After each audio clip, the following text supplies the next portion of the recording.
The muscle mania time. So Derrick, how you doing, bro? Good, man. It's been a while, bro. It's been a while. I know, right? Damn. Like it, even before the whole lockdown madness, it'd been a while since I'd seen you. When was it?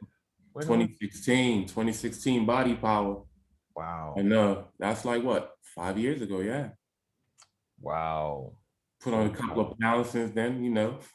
It's funny, like body power was the place to be. Like, I don't know, that was like the new nightclub or something like that. Everyone was like, how you got body power? Getting dressed up for it. Like it's the Yeah, new summer. get your pump for it. Everybody preparing, weeks ahead. I'm getting ready for body power, yo. Oh man. So Yeah.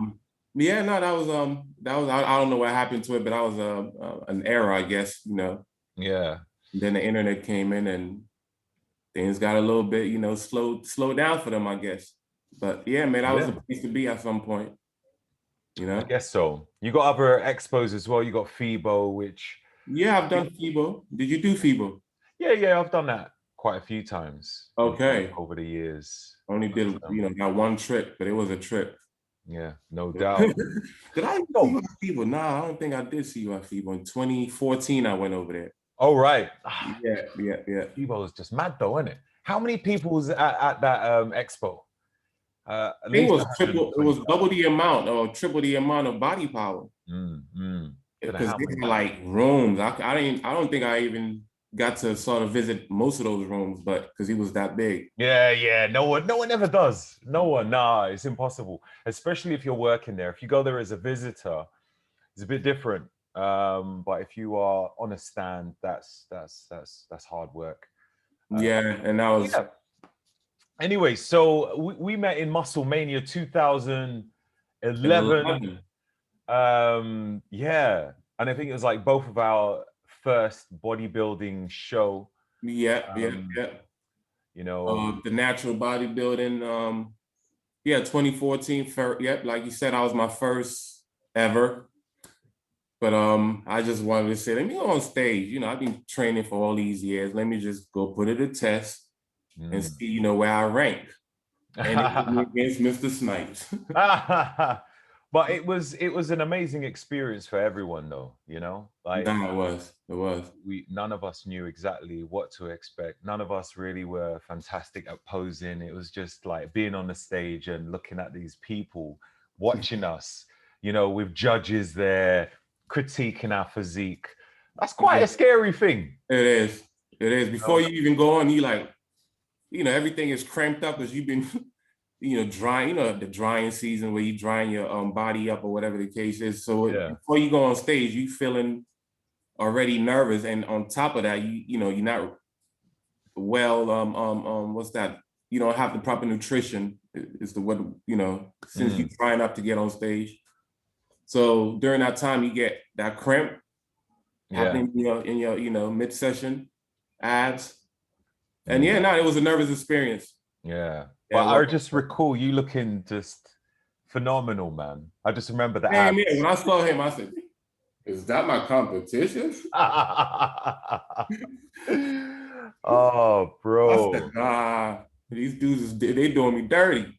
I mean, I'm looking at myself as a middleweight. They put me against a heavyweight. Nah, Yeah, I think I was middleweight at the time. I'm not too sure how much I weighed. I think it was around 82 or something like that. 82. Wow. I think so, yeah. Yeah, I was Uh, like around the same, I think. But again, I think I'm like 6'1" and a half, 6'2". Let me add the two in there. I'm thinking. yeah. Yeah, I'm like 5'10" and a half. You know what I'm saying? So, yeah. So yeah, Great yeah. So experience. yeah, I think that was a hell of an experience. I think with the pose, I was looking at you. You looked like you had a little bit more grace with it. With me, I was learning. I It's think pretty. I think for me it was I was really into watching the Mr. Olympia, and I actually had some tapes. Yeah, tapes. I still had tapes. Damn. Yeah, Back. cassette tapes. Hey. And I recall watching some of them and just I guess trying to do what they do really, I understand. Yeah. I Um, did the same. I'm not even gonna lie. YouTube. I even came across your boy Ulysses before I even got to meet him at the we all became friends eventually, but before I got to meet him, I was like, who's this dude? Yeah. That's what I was learning from all of that. And I don't know if he came across that way on stage, but you know. I think with us it was a bit different. Looking back on my videos, I was like, oh gosh, I feel so cringe. Like, oh God, did I do that? It was terrible.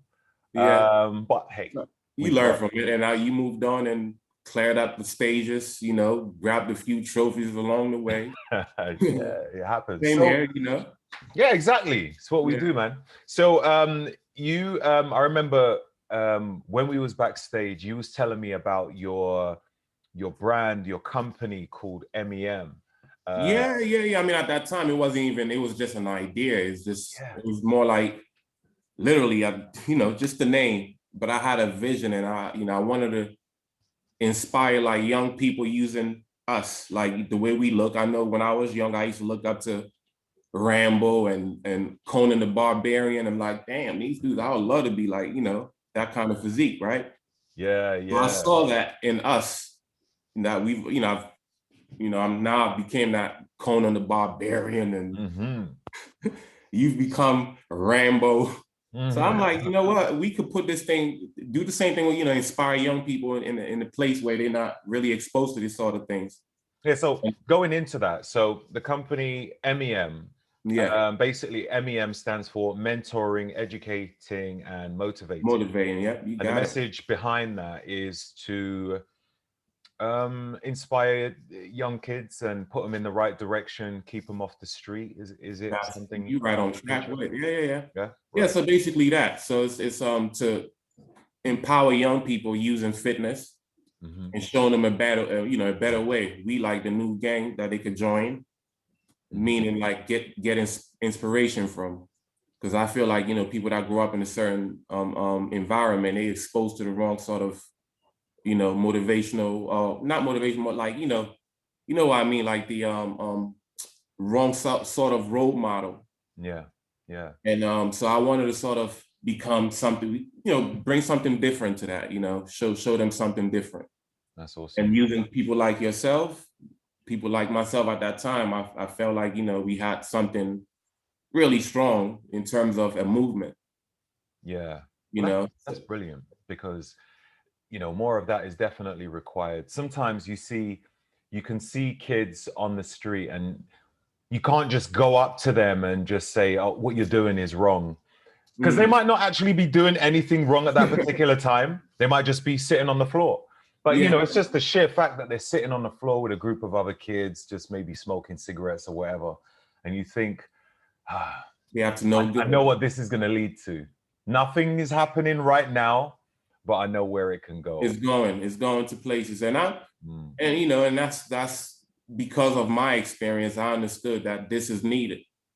Yeah. So this is where I was. So every time I saw anybody that looked, in a kind of wild, like yourself, in that kind of physique, I said, you know what, bro, you could be a role model. Somebody could look up to you and say, I want to be like him. How do I do it? And because of you, they'll start grabbing weights or start doing their first push-ups, and that's the journey into the fitness world, Yeah. Let's sort of power in that. Yeah. Let's take it back a bit. So what actually got you into the idea of wanting to inspire kids off the street to doing something good for themselves? Well, again, if you could tell by my accent, I grew up in the States, majority of my life. Which part? New York, but then we moved to Connecticut. So Connecticut, I was living around Stamford, Connecticut, which is like a small little town. So coming from a big city, moving to a small town, boredom. So, the boredom was grueling. So with that, it was really easy to be, sort of, if you don't have nothing to do as a kid, like you were just saying, just sitting around smoking or doing whatever, it's easy to fall victim to the traps that's surrounded in my community, which is, you live in the hood.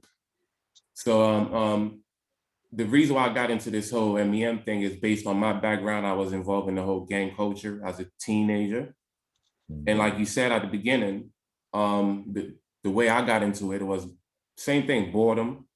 You know, like I said, we was living in New York, we moved to Connecticut. And the area I was living in was quite small and based, you know, based on that, I was easily influenced in joining that kind of lifestyle, you know, and then from that, you know, it ended up in going into prison. Right. So what did you get involved in? Which what typical, I don't know, bad stuff did you get involved into as a kid? Bro, we done it, you know, drugs, selling drugs. Mm-hmm. But our main thing in the gang that I was involved in was robbery. Robbery. Yeah, we used to rob drug dealers. Right. Right. Because that's where the excitement was at for us. And you remember, I was like we like 16, 15, 17, we young. And, you know, so we was part of a bigger gang called the Brotherhood. But we had our small chapter, so the younger generation, but the Brotherhood was like 21 and above. But we were like the baby Brotherhood. But we were the ones that was causing chaos in the neighborhood in terms of robberies and things like that. And they used to go back to the older cats. In a nutshell, that's like the, you know, in the gang culture, just robberies and just doing all the wrong things that you don't want to do. Yeah. But you get it. It's easy to fall into it when you're not, like I said, when there is nothing around you, and the people around you are sort of inciting that. You know, what are we gonna do today? Yo, let's go on a mission. That was the code. Let's go on a mission, and the mission just means free fall. We just about to go do some wild stuff, and there is no planning. It's just let's just go on a mission. But you know, so that's a typical lifestyle in that world where, you know, it's exciting, you know, in that when you're young and, you know, you're not thinking about the repercussion. You think it's exciting at that point, but yeah. Trust me. What about school? How was you at school? For me, I went to school. I mean, obviously, like everybody else, but I dropped out of high school at the age of 16 or so. Yet, you know, and did you leave, or was you expelled? No, it was just the streets was calling me a lot more than the schooling. So instead of going to school, I used to going here, I'll take left, nice. You know, and I end up doing the wrong things with with the crowd. Okay. So I mean, I went to school. I did what I did as a younger a younger child or whatever the case may be. But once I got involved in the street, the schooling thing, you know, sort of, I was diverted, bro. It seems as though it was paying off or something. Like you're on the street, you got a crew of people that you feel you resonate with. You're making money at a young age. You're impressing, you know, the young girls around you. And everybody, when you get in the gang, it's like your family almost. And we use words like, yo, I love you, man. You my brother, man. And, you know, so you feel like this is my family. I don't need that right there. So, you know, if my family saying, yo, bro, I mean, it wasn't no phones at that time, but if your family says this is what we're doing today and whatever the case may be, you're gonna be there, you know? Yeah. So, and a lot of these things has repercussion. So if we have, for example, if one of your family members comes to you and say, yo, we doing this and doing that, and you don't show up, we got this thing called a 30-minute bounce, 30 seconds, sorry. Or 30 seconds bounce where you get a bunch of dudes just being up on you for 30 seconds. That's a form of punishment in the gang culture. Right. So there's a lot of things, or push-ups. I mean, one thing I could say is that even though we was all over the place with it, it still has some kind of structure in terms of they had, you know, the founder and then the lieutenant, and then I guess we were like the pawns, you know, because we like the young soldiers, whatever you want to call it. But so, yeah, so. I want to know, okay, so sounds wild. So you're a kid, you're robbing drug dealers and selling their drugs afterwards? No. This is what we used to do, right? It's not, we never used to try to get them for their drugs or whatever the case may be. It was more for money. So what we would do is, we know at the end of the night, Most people have already made a certain amount of cash. So this is why at nighttime we used to go on the mission and target those sort of people, because we know, some of them may be drunk, walking around, doing whatever. So it's just a target. We know where to get them because they're on the block. And so that's, a lot of my boys down the line pay for it. The ones that stayed in America and continued that lifestyle. What I mean by that is a lot of them are, like we said, RIP. Because I catch up to you.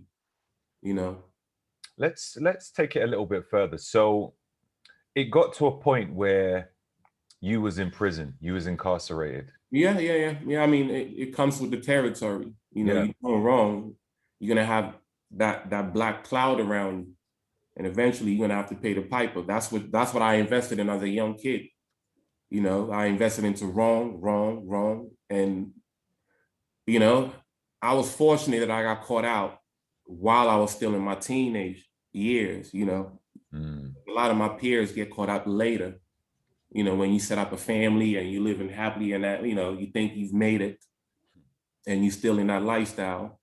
And eventually, boom, the cops come knocking on your door and, and it's all over with now. But I got caught up when I was still, like I was 18 when I caught my case, and it was like, again, a night out, wilding out, as we call it, and it happened. And we was basically like a bunch of young kids. We rented our motel room, and this is what we used to do on the weekend. So we used to make money during the week, and then because we was young, we can't go out partying in clubs and things like that. So we used to rent our motel, not hotel. The motel is a lot cheaper than, and so we ran out a couple of rooms and we have a bunch of girls in there or whatever, and then we, young people having fun. Mm-hmm. And so I hold that night, one of those nights we was having that same kind of, wild night out. And those places, it was a place where a lot of druggies knew where to find us on the weekend. So in my case, the way I end up in prison, that's why, when you get to this point, palms start sweating when I'm talking about this situation. So right. Whew, I feel you, bro. it's like going back to a horrible night, boss. Like, it's crazy. But so yeah, this dude came in and he just came in, he wanted to buy drugs. And I'm around, again, with my boys. We always got pieces on us because, we in gangs. In America, we don't carry knives. It's a gun thing, right? So this dude came in, he wanted to buy drugs. So that's nothing. That's just a basic request as usual. But a couple of my guys just want to take his car for a joyride, right? So they say, yeah. Just give us your keys and we're going to take your car and we're going to go grab the stuff and come back and bring you what you need, right? He goes, yeah, okay, cool. Give up his keys. But I think he was waiting around for a bit longer than anticipated. And he was getting a bit agitated and said, yo, where's your boys at? And we young, he's older than us. So I think he was trying to, use bully tactics. Like, where's your boys at? Like, where? You could tell he was fiending for whatever he came for. And it's taking too long. And now he's getting a bit. So I said, I had a piece on me. So I pull it out just to show him and like, yo, bro, calm down. So he saw my piece, got shook and ran off, right? And he's standing, and I kid you not, right? But the distance between me and this person was so far that in my head, I'm like, you know what? This dude is still standing there. I'm gonna just let off one shot, just to scare him off. That one shot, bro, changed my whole life forever.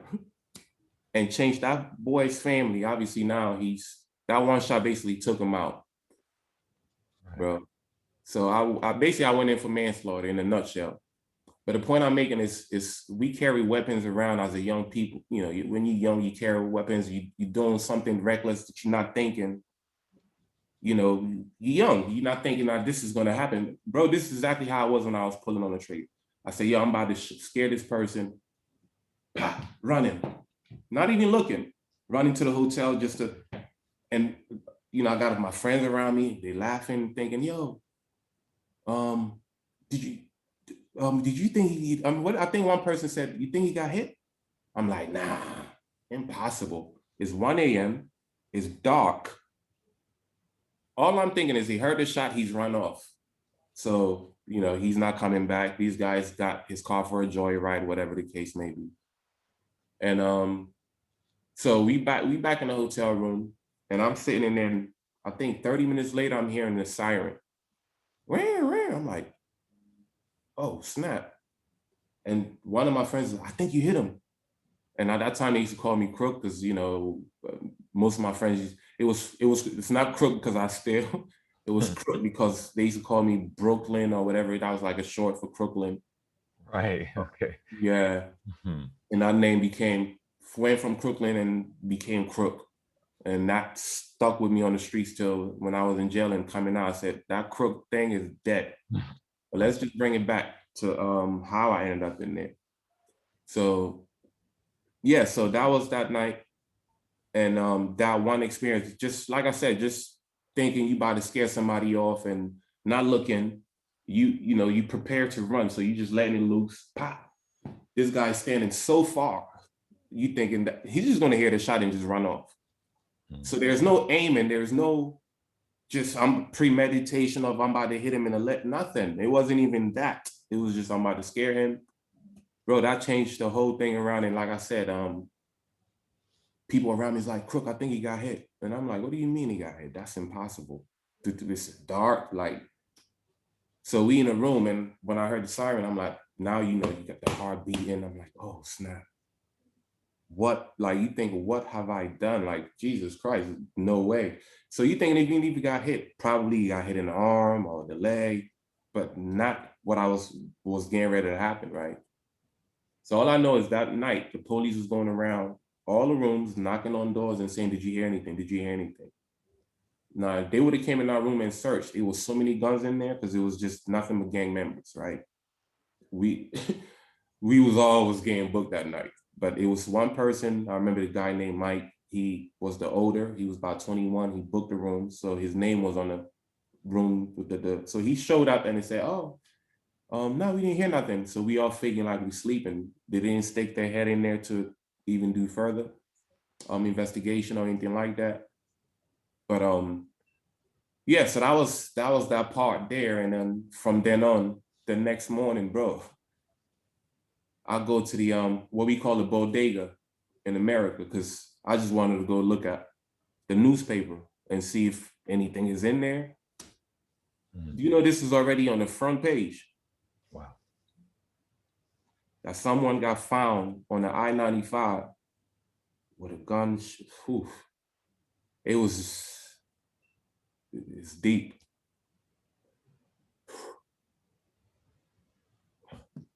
Let me take a quick break.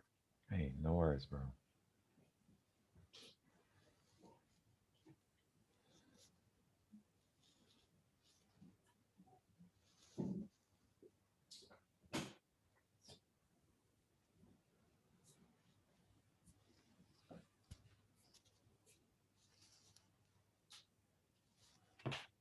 Yo,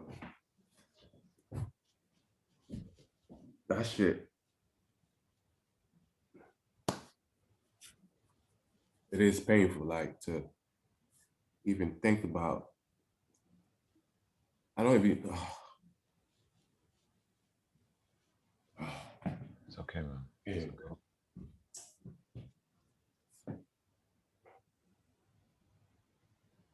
I wasn't even thinking.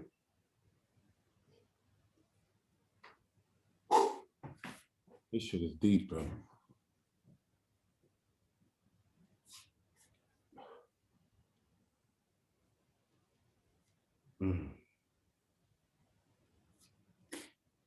But yeah, that's it, man. Maybe we should go something light and then come back to that, because Yeah. So, so now you've been sentenced, and you end up in prison. I didn't even not even the sentence part, but before even getting to that, it's just, like I said, when we're young, we make a lot of stupid mistakes, but this one is beyond, like, Yeah. and you gotta live with it.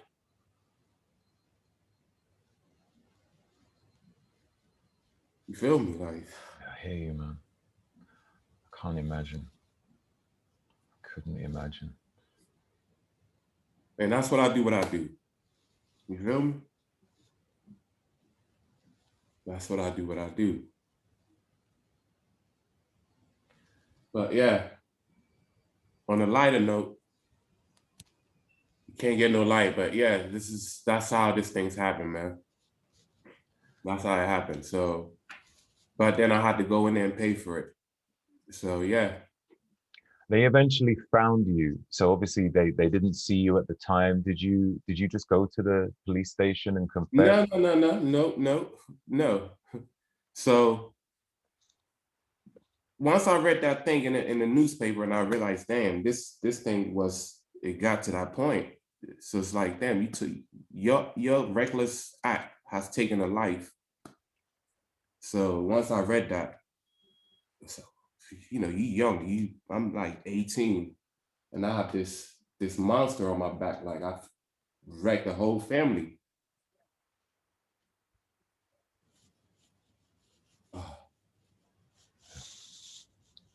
Okay, let's move past Heavy. that. It's heavy. Yeah. Yeah, let's get to the point where, okay, you're in the court and you've now been given a sentence. So the way, I mean, my before we even got to that, so I had to, once I saw this, and I know, damn, I'm facing, like, you young. I've never been to prison before. I've never got a charge. I've never been booked for anything. And my first ever sort of something like this is that. Mm. And that's just, the reality of being involved in this whole gang culture, wanting to carry weapons. And that's why I said, people like you, me, or whatever the case may be is needed. Because if I had somebody like myself or yourself when I was young as a role model, I doubt, we'll be able to save a lot of lives in not doing senseless shit like this. Where like you can see a lot of this thing is happening in London now, knife crime, this, that. A lot of these kids, some of them are ruthless. Some of them, they don't even mean that. Like they just thinking, oh, I'm just gonna do this and then boom, you just took a life. I have a friend who went in for something similar. Well, not directly the same sort of thing, but a similar situation where he kind of got caught up in a brawl and he had a knife on him.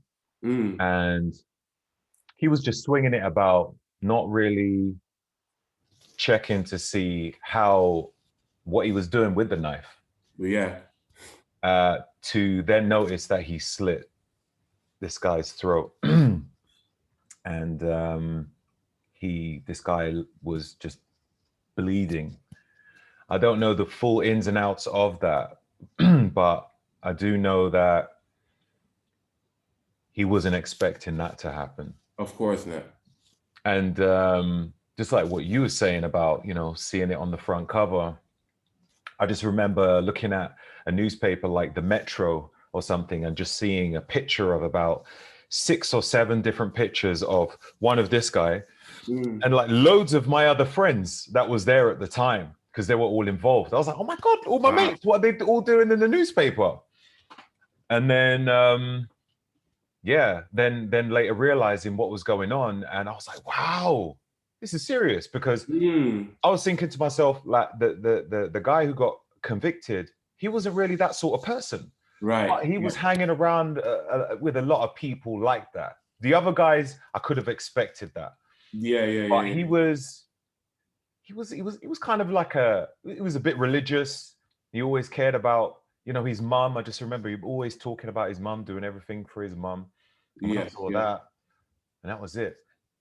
He's in prison. Yeah, with me, I mean, it's very similar. Like, when you're out there, you just wanna you wanna belong to a crew, but the last thing on your mind is to try to hurt somebody or try to.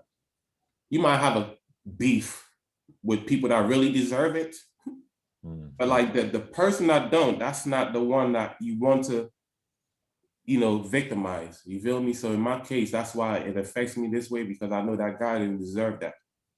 You feel me? And even though it was an accident, it's still, it's a really reckless. You can't. An accident is when you fall and bump your lips off. But this is not. This is beyond that. You feel me? So, in a nutshell, yeah. So this is why I would say sometimes, we act and then when it's too late, it's like, oh God. But this sometimes you can't take that old. You can't take it back. It's done. Now you got to go pay the piper. So in my case, I mean, I didn't, the people that was around me, your gang members, right? The ones that said, oh, I love you, man. You my brother, man. Blah, blah, blah, blah, blah. When it came down to it and they started asking questions, what happened? Guess who was the forefront? The same people that claim they love me. They're my brothers and they'll die for me. They was in the forefront. As a matter of fact, they were like this, leg cross and everything. Snitching in style, bro. Like it was this guy named Crook from New York. It was this guy named Crook from New York. And yeah, so once I got a whiff that I was wanted, I'm 18. I'm not like in a hurry to go to prison, bro. Yeah. I ran. So I came to England. I went on a run for like 14 months, I think, on a run. And Scotland Yard finally got their hands on me eventually. Broad daylight, guns out and everything. I think England ain't never seen no scene like this. And I'm 19, baby face. They probably thinking, what has this dude done? And I'm like, whew. Now, it's time to go pay the piper. So at that time, I was 19 years old.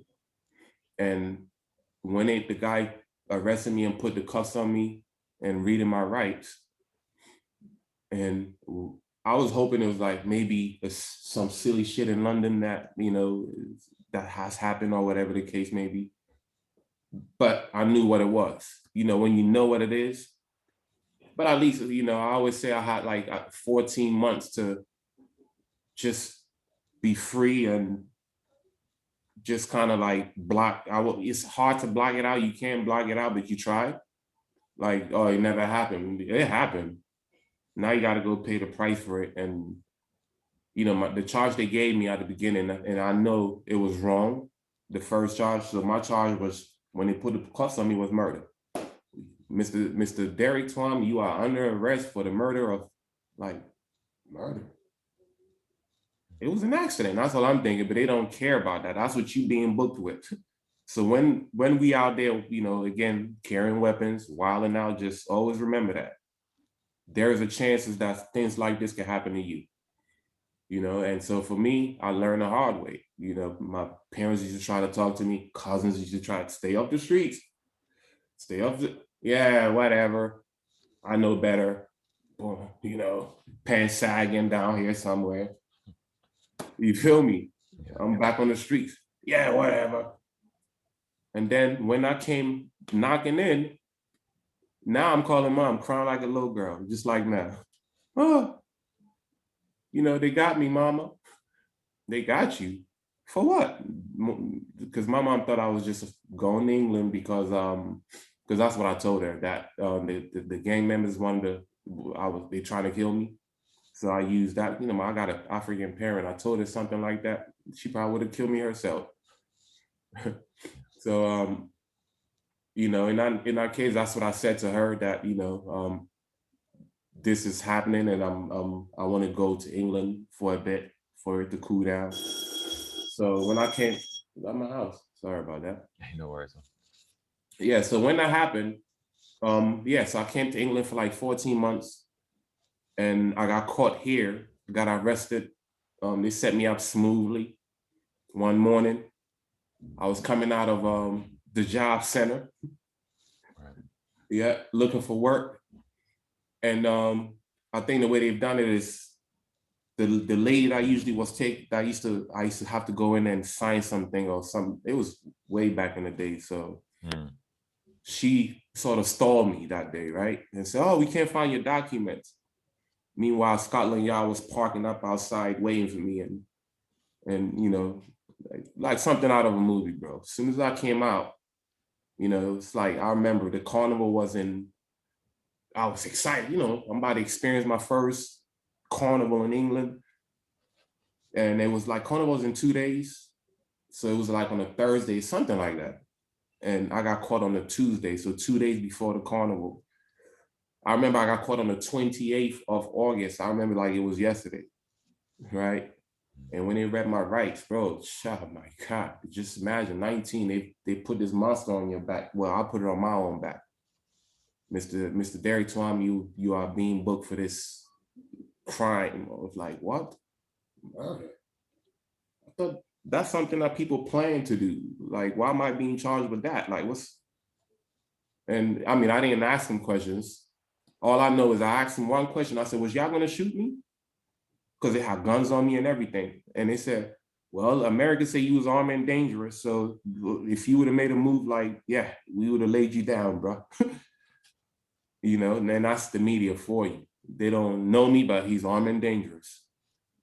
But yeah, so that was the start of my prison journey. It started off in Felton, which is like a young offender sort of institution. Felton, yeah. I had a few friends that went there. And I was in there for 90 days fighting extradition.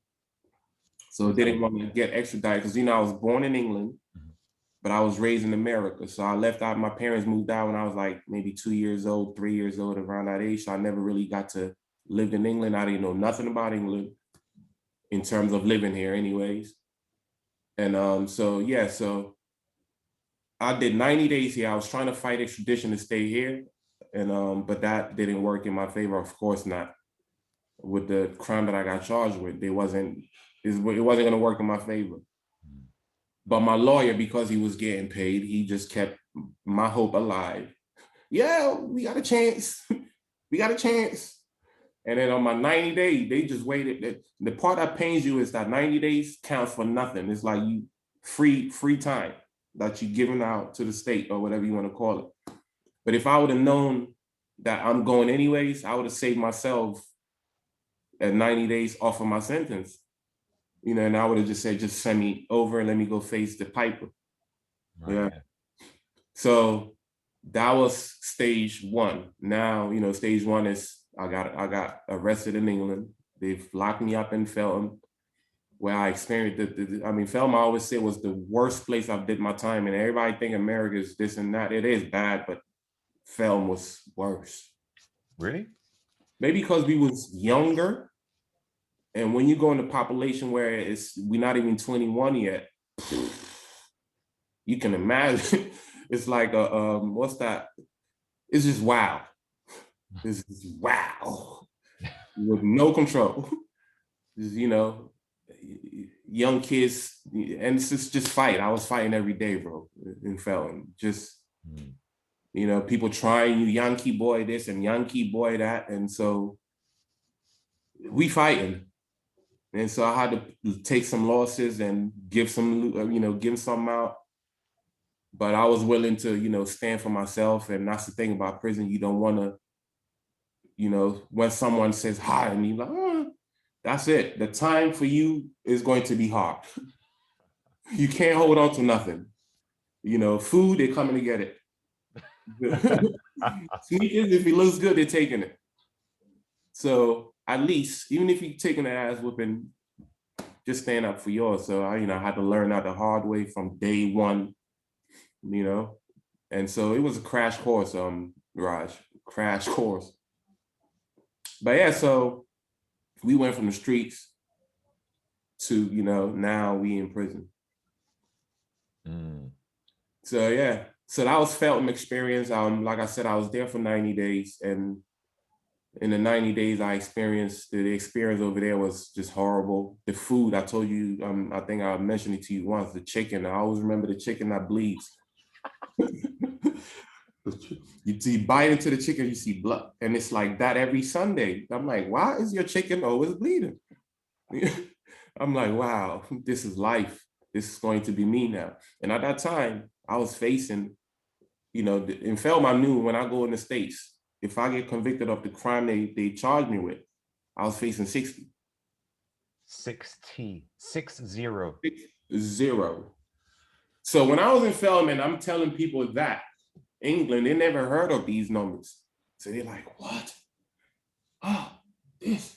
Some of them thought I was going on death row because of the crime I was charged with, But death row, you got to be some extreme stuff for all that. We're not going to get into that, but So yeah, that was my the months that I was on my back, 60 years. But I knew if the truth came out, there's no way in hell I was going to get that. And once the truth came out, as you know, I'm here now to talk about it, right? Yeah. You're not over 60. So, okay, so you end up going to the States, and your charge gets reduced to manslaughter. Yeah, so I was offered, even though they knew this what happens when you don't have the money for the lawyer, right? Each one for the public defender, and the public defender usually works with the state, so they friends. But it's an illusion to the poor child that don't have that kind of representative, that they're working with you, but they're not really working with you. So what they'll do is, even though they know that my crime should have been manslaughter from day one, they gave me the worst case scenario. And then it made me feel like, oh, we giving you this. So take this or go to trial on that. So they say, all right, so you cap out to manslaughter today, or you go to trial on murder, where if you lose with a public defendant, you could get 60 years. So basically, just take this, bro. Yeah. Where in my case, if I had a proper lawyer, they would have already reduced that point to where it's supposed to be from day one, which was an accident. And then we would have sort of, moved further from that, and I would have probably got way less time than what I was hit with, which is the maximum for manslaughter. What was that? 2-0. You got 20 years. 20 years. I Asian. First crime, first time in prison, first everything. They hit me off with the maximum for my crime, which is, at that time it was hard to swallow, but for what I went in for, I accepted it. Yeah. So when you was given that sentence, the moment you heard you've been given 20 years, what was going through you at that point? It's funny. People, even the sheriff looked at me and I smiled at him. And he said, "You smiling, young man? You might not see the streets for another 14 or 15 years." But he didn't understand the smile was a relief. Like I was facing 60. You've given me minus 80 off of that. I feel like, okay, I got a shot now. I'm gonna come out. I have friends.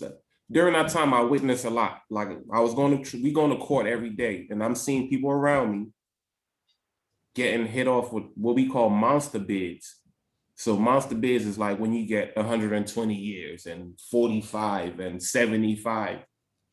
I witnessed all of these people around me, grown ass men breaking down, just crying, bro. Like I've seen it, going to court, and we all get chained together when we go to court. And when we coming back out, we all chained together. And you could see some of them breaking down on the end, or this one is, bro, I did it. And some of them, the reason why it is they gamble with their lives. You did it. Why are you gambling with your life? Because you think you could beat the system, and they will go in and gamble with it, and boom, they hit them all up. You get the maximum. And they come back and, they got 60 or 45 or 75. And when I was witnessing that around me, I said, oh no, I'm not playing Russian roulette. I'm 19. I have a shot. I'm not gonna play this Russian roulette and say, oh, you know what? Let me just go to trial and hopefully I'll go home. You did the time. I mean, you did the crime. You know, I owned up to mine. I was like, you know what? Nah, I'm gonna go in. I'm gonna accept the charge of manslaughter, which is what I thought I should have been charged with from day one. And I accepted it. And from then on, they gave me 2 weeks. No, they gave me 2 weeks to think about it, as a matter of fact.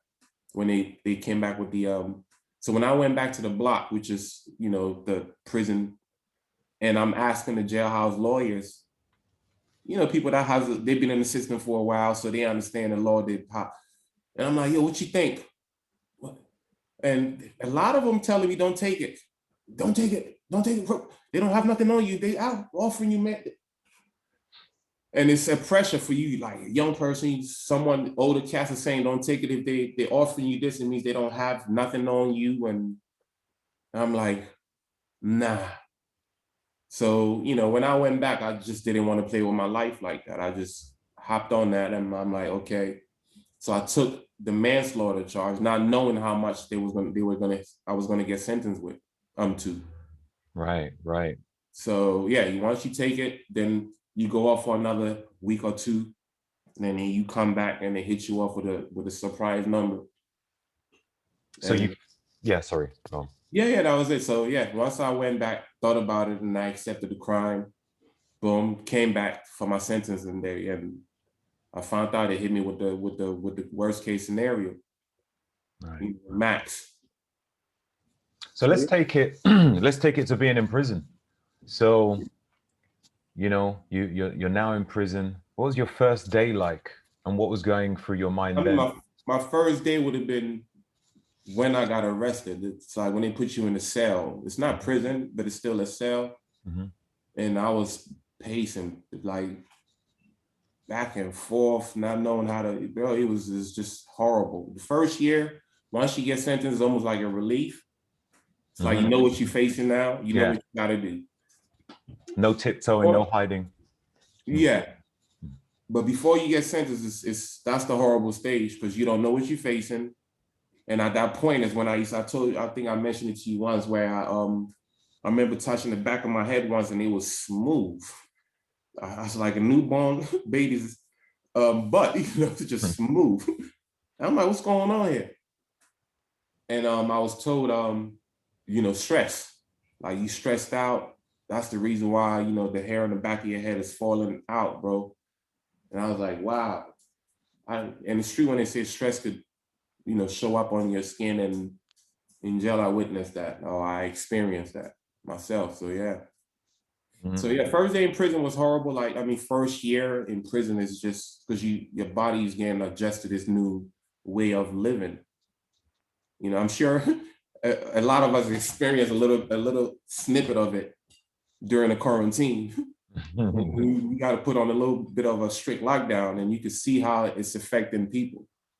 So imagine that times maybe 100. Yeah, of course. Yeah. I mean, the quarantine is nothing really. You can still go to the shop. You can still make phone calls, speak to loads of people. Yeah, but the way it affected people, you know, that little bit of restriction. It's not a little. It is a lot of restriction. Let's just put it that way, because society just literally stopped, right? You can see how it kind of, the mental health is through the roof, bro. So imagine in prison, now it's almost times, like I said, it's you in a predicament where every move you make, someone is on your neck. You know, so you can't. Time to eat, someone is on your neck. Child time, recreation. Yeah. Okay. You know, gym time. Let's get into that. Okay, so you know, you now started, all right, and it's now prison life. Could you take me through what a typical daily routine could look like? A daily routine, for me anyway, I'll use me because it be fair, you know, based on. So for me, my daily routine, if I want to go at the beginning, before I even got into fitness, it was just living. It's like just being in the system, really. But once I got into, living in prison, a regular daily routine is just like being out here. So you go to school. So I went and got my GED. Remember I told you I dropped out of high school. So I went back to high school. Then I took on courses like graphic arts, and then you could take out a lot of rehabilitation sort of courses. So I did this thing called Alternative to Violence, Beyond Fear, which teaches you about sex and, all these diseases and stuff like that. So there's a lot of things that it's literally for you to educate yourself. And so I always say, I use prison as my schooling, like my university. So I went to uni, bro.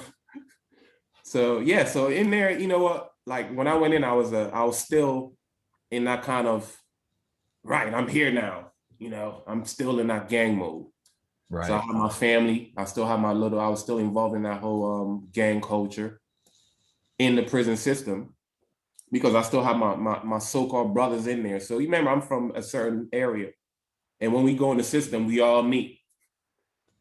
And it's crazy, when I went on a run and came back, it seemed like each one of my friends were all in there.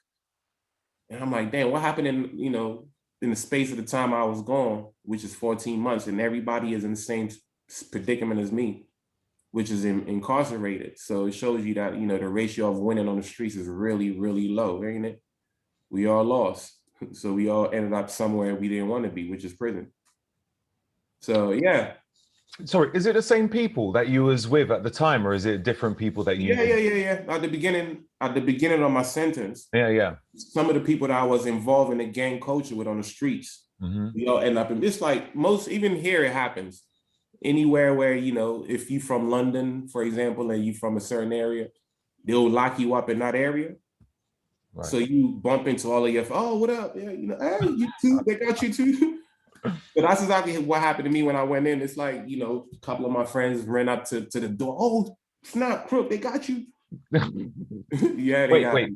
So what were they in for exactly? Because they were with you, or no, for different crime. They have already committed their own crimes, and they are in there for their own situations. Okay. It's just, gang culture, bro. It's the daily lifestyle is crime, period. Selling drugs, whatever they do. Oh, we got beef, so shootouts all day long. So a lot of them were in there for murder. Man, a lot of the same charges I was in for. Right. And, robberies, murder, most of them, as a matter of fact. So when I came back, I was like, what happened in that year that, it was a hot year, I guess, because everybody seemed to be doing time now. So you was in, and so what time would you typically wake up? And then what would you do? And then what would you do? Wake up time is by like force. A daily ritual kind of thing. Yeah, it's by force. Wake up time usually is like the police will come around. Well, the COs, correctional officers, will come around and wake you up. And your bed got to be made at a certain time. And if it's not made, you get 3 days loss of rent, meaning you don't get to come out of your cell for 3 days. So in jail, They got rules and regulation to keep you on that straight, line, and whatever you want to call it. So yeah, so a typical day is you wake up 8 o'clock, make your bed or whatever. The cops come around, they look around. Okay, your bed is made to their satisfaction. It has to be made a certain way, like literally like you in the military. And then from then on, I get into my fitness regime. Push-ups, body weight, because I had a different way of training, where I used to do 500 push-ups a day before I even get the chance to go to the gym. Because in the space of a day, you probably will have like 4 to 5 hours of outdoor recreation where you're out of the cell. The rest of it, you are in a cell. And that depends on the prison that you're in, because you could go in a prison where you lock down 22 hours of the day. So you only get 2 hours of recreation. So the prison I was in I was fortunate where, I had more of, moving around time, which is, we had, I think in total 6 hours. So 2 hours in the morning, 2 hours in the afternoon, and another 2 hours in the evening. That's not too bad. It's If I'm not. honest, It's not. I always thought it was, yeah, around 22, 23 hours. Like, Not you don't for care about that. nah. That happens for. So they put me in a predicament where I guess I was a well-behaved individual. Mm-hmm. But they'll put you in a predicament where it's not too, you know, on top of you basically, and where you get a little bit more freedom in terms of moving around. And if you start misbehaving, now your privilege start getting downgraded, where you get shipped to certain predicaments where, and I heard about them, but I never, fortunately, I never got to see some of those prisons where you lock down 22 hours a day. You only get to come out for 2 hours, and that's it. The rest of it, you are in the cell with your cellmate. Oh, so you have a cellmate then? Yeah, Because I yeah, don't yeah. know, like, do some people only have a cell by themselves, or are you always sharing with someone? Most of the cells are double cells. So most of the cells are double. The ones that I was in anyways, you always got a cellmate. So there's always somebody there. And you could end up with a nutcase. I had a couple of nutcases in my journey, and during the time in prison. Anyway, we'll get to that point. So yeah, being in a cell with people that talk to themselves, and you're like, "Can I go to sleep?" Oh wow! You can hear that sound, laughing to themselves. Like, wow, that's my cellmate. How long had they been there for? You know what? That's why I think I learned also in prison. Now, certain people don't belong there. They literally belong in a mental institution. Right. They just put everybody in the same sort of block, and you can end up in a cell with literally a nut case. And but they're not in a nut case as they're gonna do something to you. They're just nut in terms of, like, some of them will probably do something to you, but some of them are they harmless. They're just crazy. In terms of, it could be just mental health. They're not able to cope with the predicament, and it's just got to them. And I've seen, prison will break you down if you don't occupy your mind, and like we have a saying, don't let the time do you, you do the time. Right. I like that. Because if you let the time do you, it will do you, bro. Literally, it will break you down, because there's too many ways of getting broken down in there. So did you make any other friends in there? How is it with making friends? Is You know it what? I easy? always Is it say, hard? nah, it's not. It's pretty easy, but like you know your surroundings. Like I said, I was involved in this whole gang culture, so my surroundings was those people at the beginning, until I segregated myself at some point. And I say, you know what? I don't need this no more. Like I don't want to be. And for my gang, in order to get out of it, you have to be either converted into Christianity or Muslim. And then, in order not to be beat down, and this 30 seconds beat down that they used to do for you to exit. So for me, I say, yeah, I'm a born again Christian. Boom, boom, boom, boom. And I sort of used that, but I think that was maybe like year 2 or end of the year 1 into my sentence or something like that. But the reason why I made that move is that I realized that being with these people, or this gang culture that I've brought from the streets to the prison system, the time that I have, I didn't want that problem. Because what happens is, let's say you, Roger Snipes, you part of my family, you part of my gang, you come in with beef. Guess who beef it is? It's yours. My beef. Now we got beef. So you probably got 2 years to do. I got 20. Now we got beef. You about to go home. Maybe if you get an extra 1 year on top of the time you coming in with, you still going home. I can't afford no extra time. I can't. So I started realizing, you know what? This gang shit is for the birds. You know what I mean? I started growing up behind bars. I said, you know what? I messed up. Like, these people, they're not really with me. Like, they against me. So every time something is wrong, they will come and get you. And how can you be my brother and you claim you love me, but you trying to extend my sentence, bro? Like, you're not making sense. So, you start growing up, you start seeing through these walls. You're like, nah, you know what? I'm a born again Christian. And I don't need y'all. Like, and I ain't say it like that. You got to be polite, because it's one of those, but yeah, so I just came at them that way, and they sort of left me alone, but we were still friends, but from a distance. And I started surrounding myself with, it's funny, but there's a lot of people in there that genuinely made a mistake. Like they, maybe drunk driving and hit someone, and it's a bad one, but they in there. You got lawyers, and you get to meet these sort of characters, and you start surrounding yourself with those sort of people because they make more sense when they talk. Like, yo, young man, and they're giving you advice, proper mentoring, And I met one of them, Cuban, and that hence why his name is Cuba.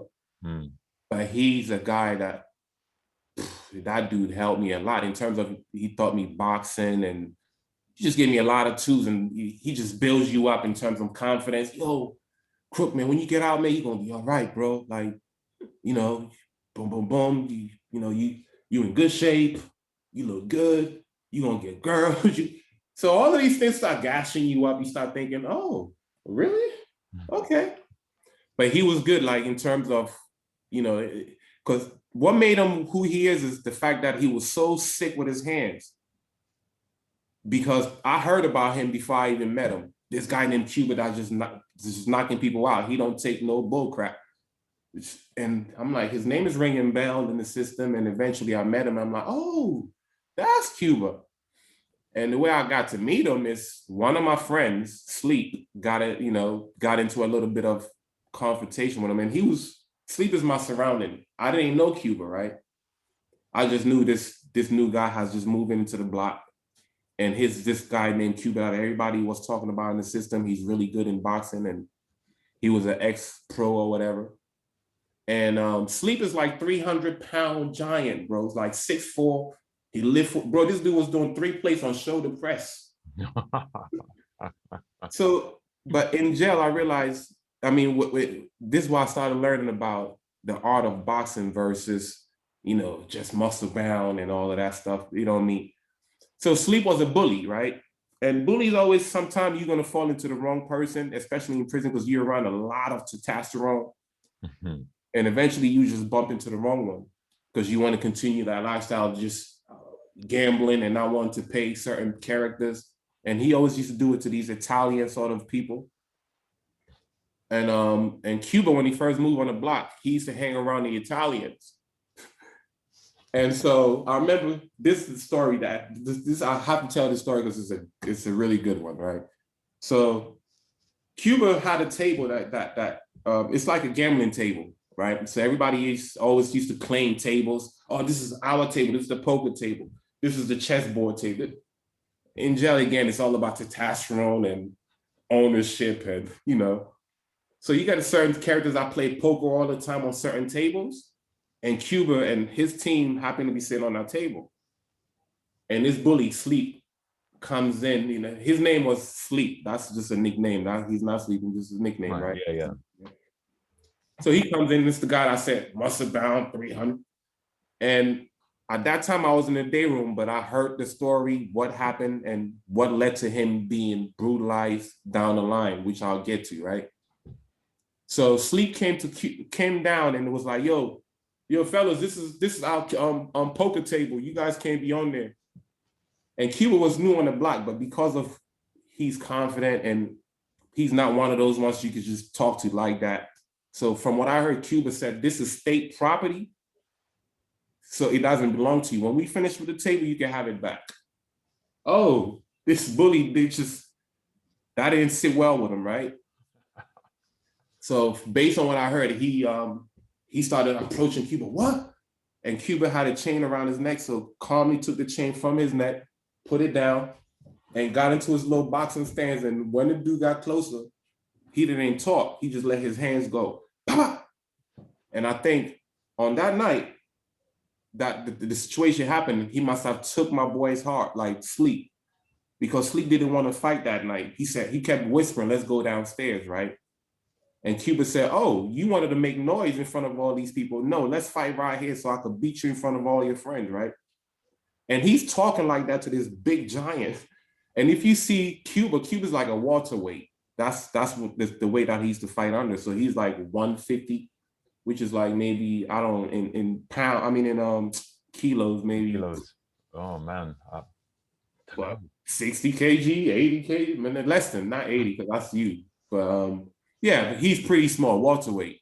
Just think about it, like Mayweather size. Going against someone that's like, but that from then on, I realized technicality is, I always all of this muscle and all of this stuff.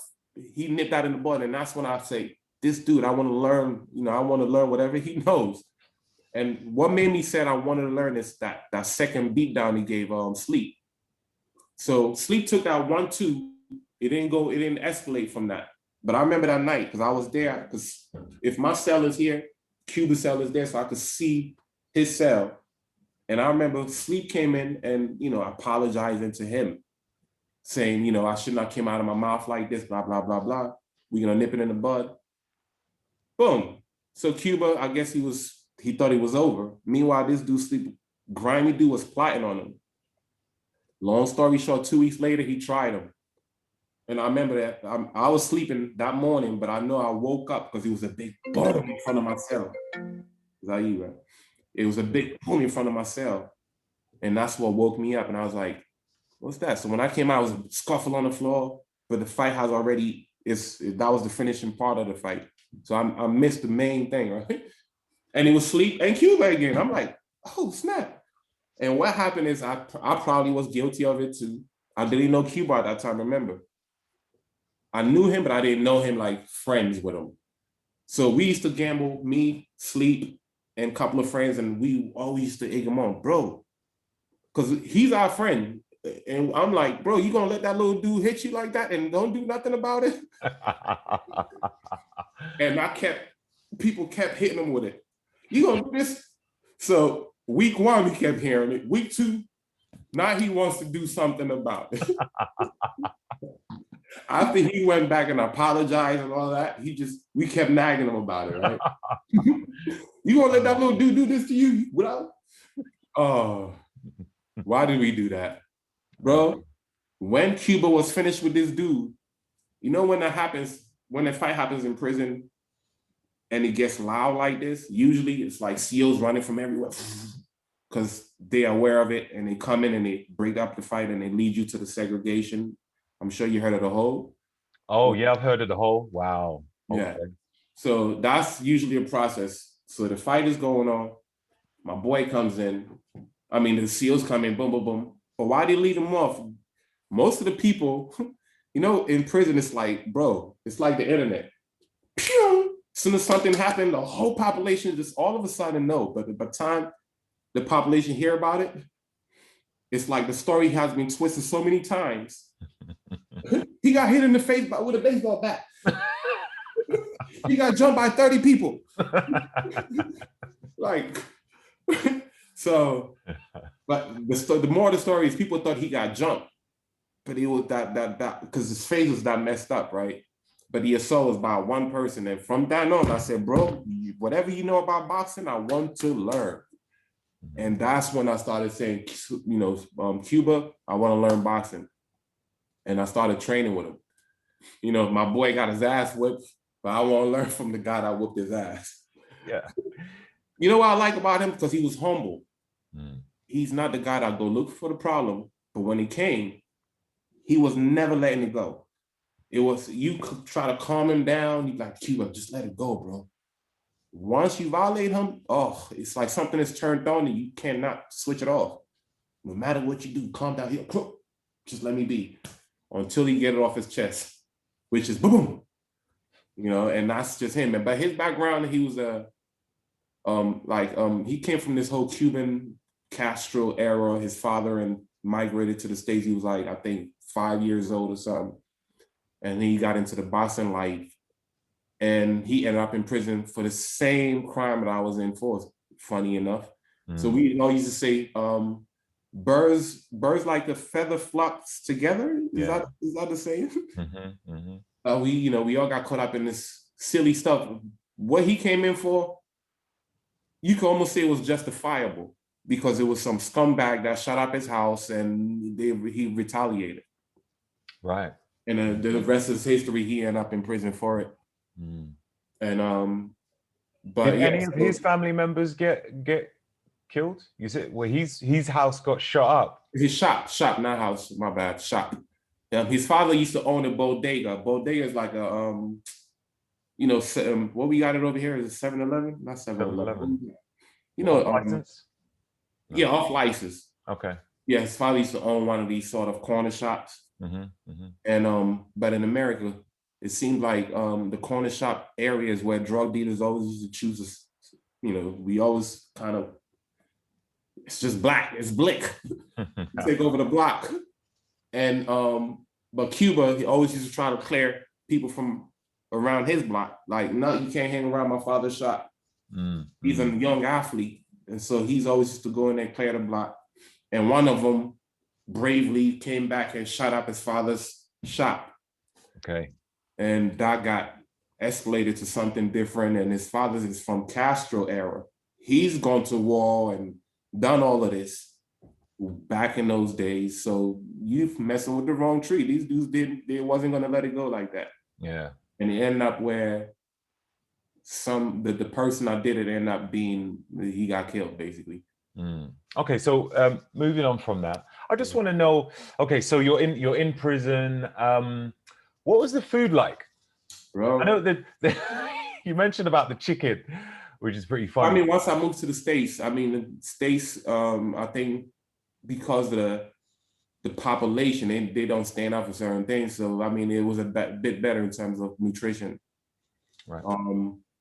But it wasn't nothing I'll call home for. But nutrition is, you get 3 square meals, so breakfast, lunch, and dinner. And your breakfast is very early in the morning. So if you miss it, that's on you. So your breakfast usually is around 6 a.m., sometimes 5 a.m. because they got to feed 3,000 and they're not bringing everybody in at the same time. So it's just block by block. So your block could be on 1 month, got to get up at 5 a.m. And then, it kind of rotates. Right. And your lunch sometimes falls at 10 a.m. So your breakfast is at 5, lunch is at 10 a.m. sometimes, 10, 11. Again, they got to feed the whole population. So they start early. So you could fall under the 10 a.m. lunch. So you better have people that love you, bro. Or you better have a hustle. Or you will be a hungry dude in there. Because imagine the gaps. And then your last meal will be like at 4. Yeah, dinner starts around 4. So 4 all the way up, and the last dinner will be maybe like at 6:30-ish.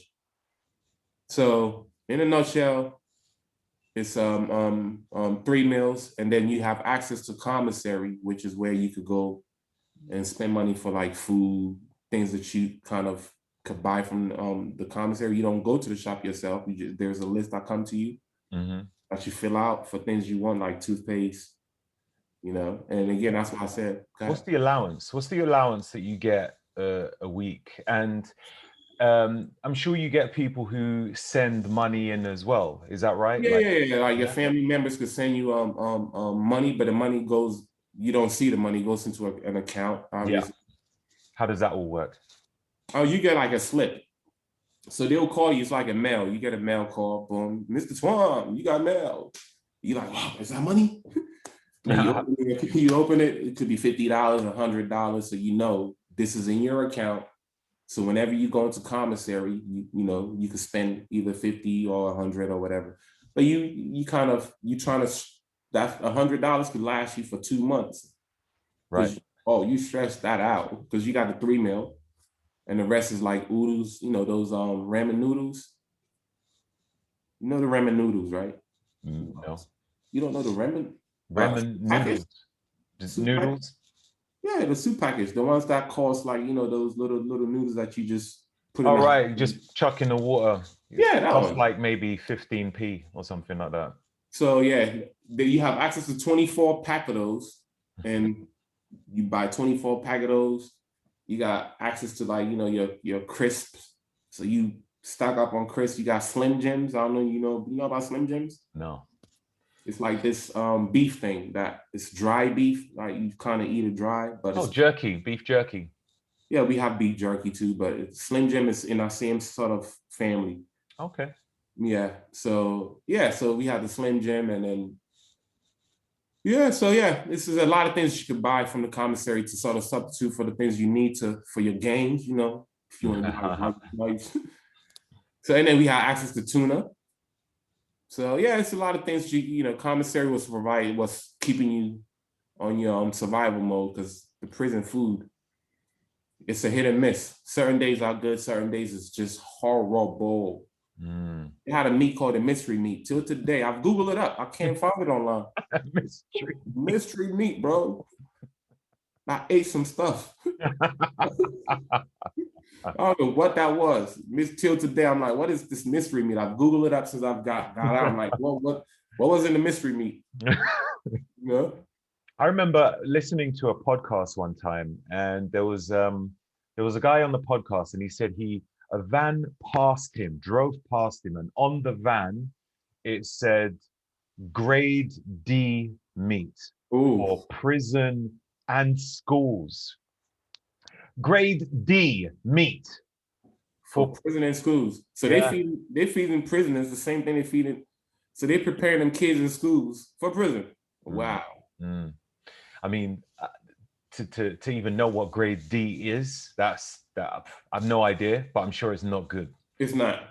And to think that another human being deserves less nutrition. It's. I mean, damn. Can't sit too well with you with it. No, not at all, man. And it's crazy that you got people in the society that really do think like that, to come up with these grades. Oh, this one is for that.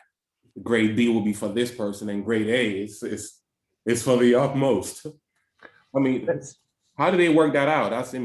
But anyways. Exactly. Maybe it's meat that was going to be thrown away, and they're like, do you know what? Let's use it somewhere. Yeah. Inmates. Do many people get killed in prison? I didn't witness that, during my time, the time that I was in there, I didn't witness no killings, but it was a lot of fights. Was anyone like really severely wounded, like stabbed or anything like that? Or was it just? Yeah, I witnessed the wildest fight I saw. It wasn't even with a shank, neither. It was these people were stabbing each other with a pen. Wow. Coming out of the cell, these two Jamaican brothers just came out of the cell fighting. All I saw was just someone came out of there screaming, blood clot, and they just started swinging. And they both were going at each other with like the tip of a sharp pen. I'm sure it hurts. It wasn't gonna cause no, damage where you're gonna die from it. But mate, they were literally going for each other. Pop! The other one take it. Pop! I'm like, wow, really? Whatever was going on inside of the cell must have been really intense for them to want to go at each other like this. But so that's one. And the worst one I saw was, I didn't see it, but I heard it all throughout the night, is when I was in Felton, where this dude, I think, came in for whatever crime, and the crime that he must have came in didn't sit too well with the people that he was in the cell with. Right. And the whole night, bro, I just kept hearing, and they try to tell this dude to kill himself, like hang yourself. Wow. And you can hear him saying, "Hey, hang yourself." The next morning, bro, they had to put a yellow tape around that place, and they came and removed those people out of there. Obviously, they beat the living crap out of this dude the whole night. I don't know what he was in there for. He must have been, and usually it's but then the police would not make that mistake to put a child molester in a cell with a bunch of people like that, because those people, they don't do time smoothly. Let's just say it that way. Okay, so when you hear things like that, it's either three things: rape, child molester, snitch. Right. Okay. Those three things are what will get you severely hurt behind bars. How do people find out if you're a snitch though? Like, sometimes snitches is you can look at someone and like, that dude will tell. You just could, because first of all, they look like they don't belong in the system, because the way they move, they're scared, they're timid. When they move, they're like, Even when they talk, it's like, hi guys, how you doing, guys? Like, and it was one guy in particular too. And then the way the system is set up in America nowadays, if you put your hands on someone just because they're in the prison for rape, or you get an outside charge. So whatever the outside charge is if it's an assault. If assault carries 20, that's what you facing. Right. Right. So if you've come in with 20 already, the last thing you want is outside charge on top of that. Oh shit. Because you got people that went in with 3 years and turn into life in prison. Wow. Because of the decisions they made while they were in prison. Oh, this dude did this, so I gotta stab him up. This dude did this, so I gotta. And it's like you want to live this gangster. I'm a gangster. Oh, guess what? The system knows how to control gangsters. They don't let you out. You stay in there. And as a matter of fact, your prison system start upgrading because they got levels for you. They got level 4, then they got a level 5 facility where it's almost inhumane. I'm knock on wood, I've never seen none of those places, but I was working in them. So because if you're in level 5 facilities, the inmates in there, there's no movement, so there's no work for them. So people from the outside got to come into this level 5 facility to clean up and do all the prison things that we get paid 50p an hour for, or 25p an hour for. Right. To maintain the cleanliness of the prison. Because if they had to hire real outsiders come do it, they have to pay real salaries. But this is why they say slavery still exists within the system, because we work literally for nothing. Wow. And so, yeah, so that kind of work, if you don't have family helping you out in terms of sending you money to help you do your time, buying you food and things that you need to survive in there, it could get really, dark in there for you, man. Did you have much support yourself? Yeah. I mean, for me, I was blessed, man. Like, my family had my back from day one. Right. Because they know my character is not what went in there. They know, like me, I know. If you know me, you know that person I went in there, that's not me. That's someone I was just trying to fit into some I don't know what the fuck I was doing. But once I found myself in there, I was like, what the hell was I thinking? These dudes was my peoples? What the, really? No ambition. Yeah. What about recreation? You mentioned that you guys, well, before, not now, but when we had a chat before, you mentioned that you guys would be gambling with things like toothpaste. Chess. Yeah. Oh yeah. Was it with chess? A game of chess. You'll be gambling with. When I came in, that's how I got sucked in to the gambling world, right? So I was so infatuated with wanting to learn how to play chess.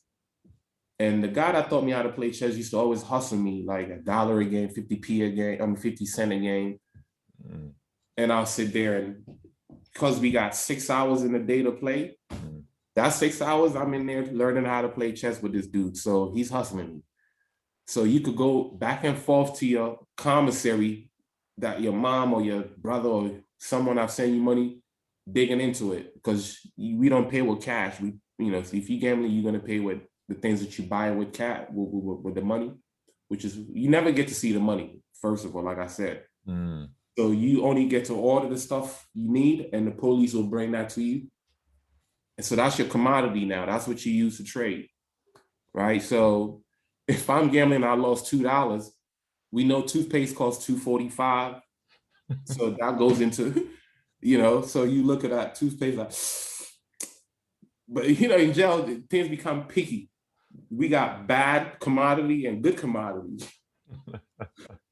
So good commodities, things like toothpaste, shampoo, deodorant, food. Bad commodity is like suits, like udon, and those 15-piece suits. There's a lot of bad things that you could just you could throw at someone when you're gambling, and they will complain about it. Oh, I don't want this. I want that.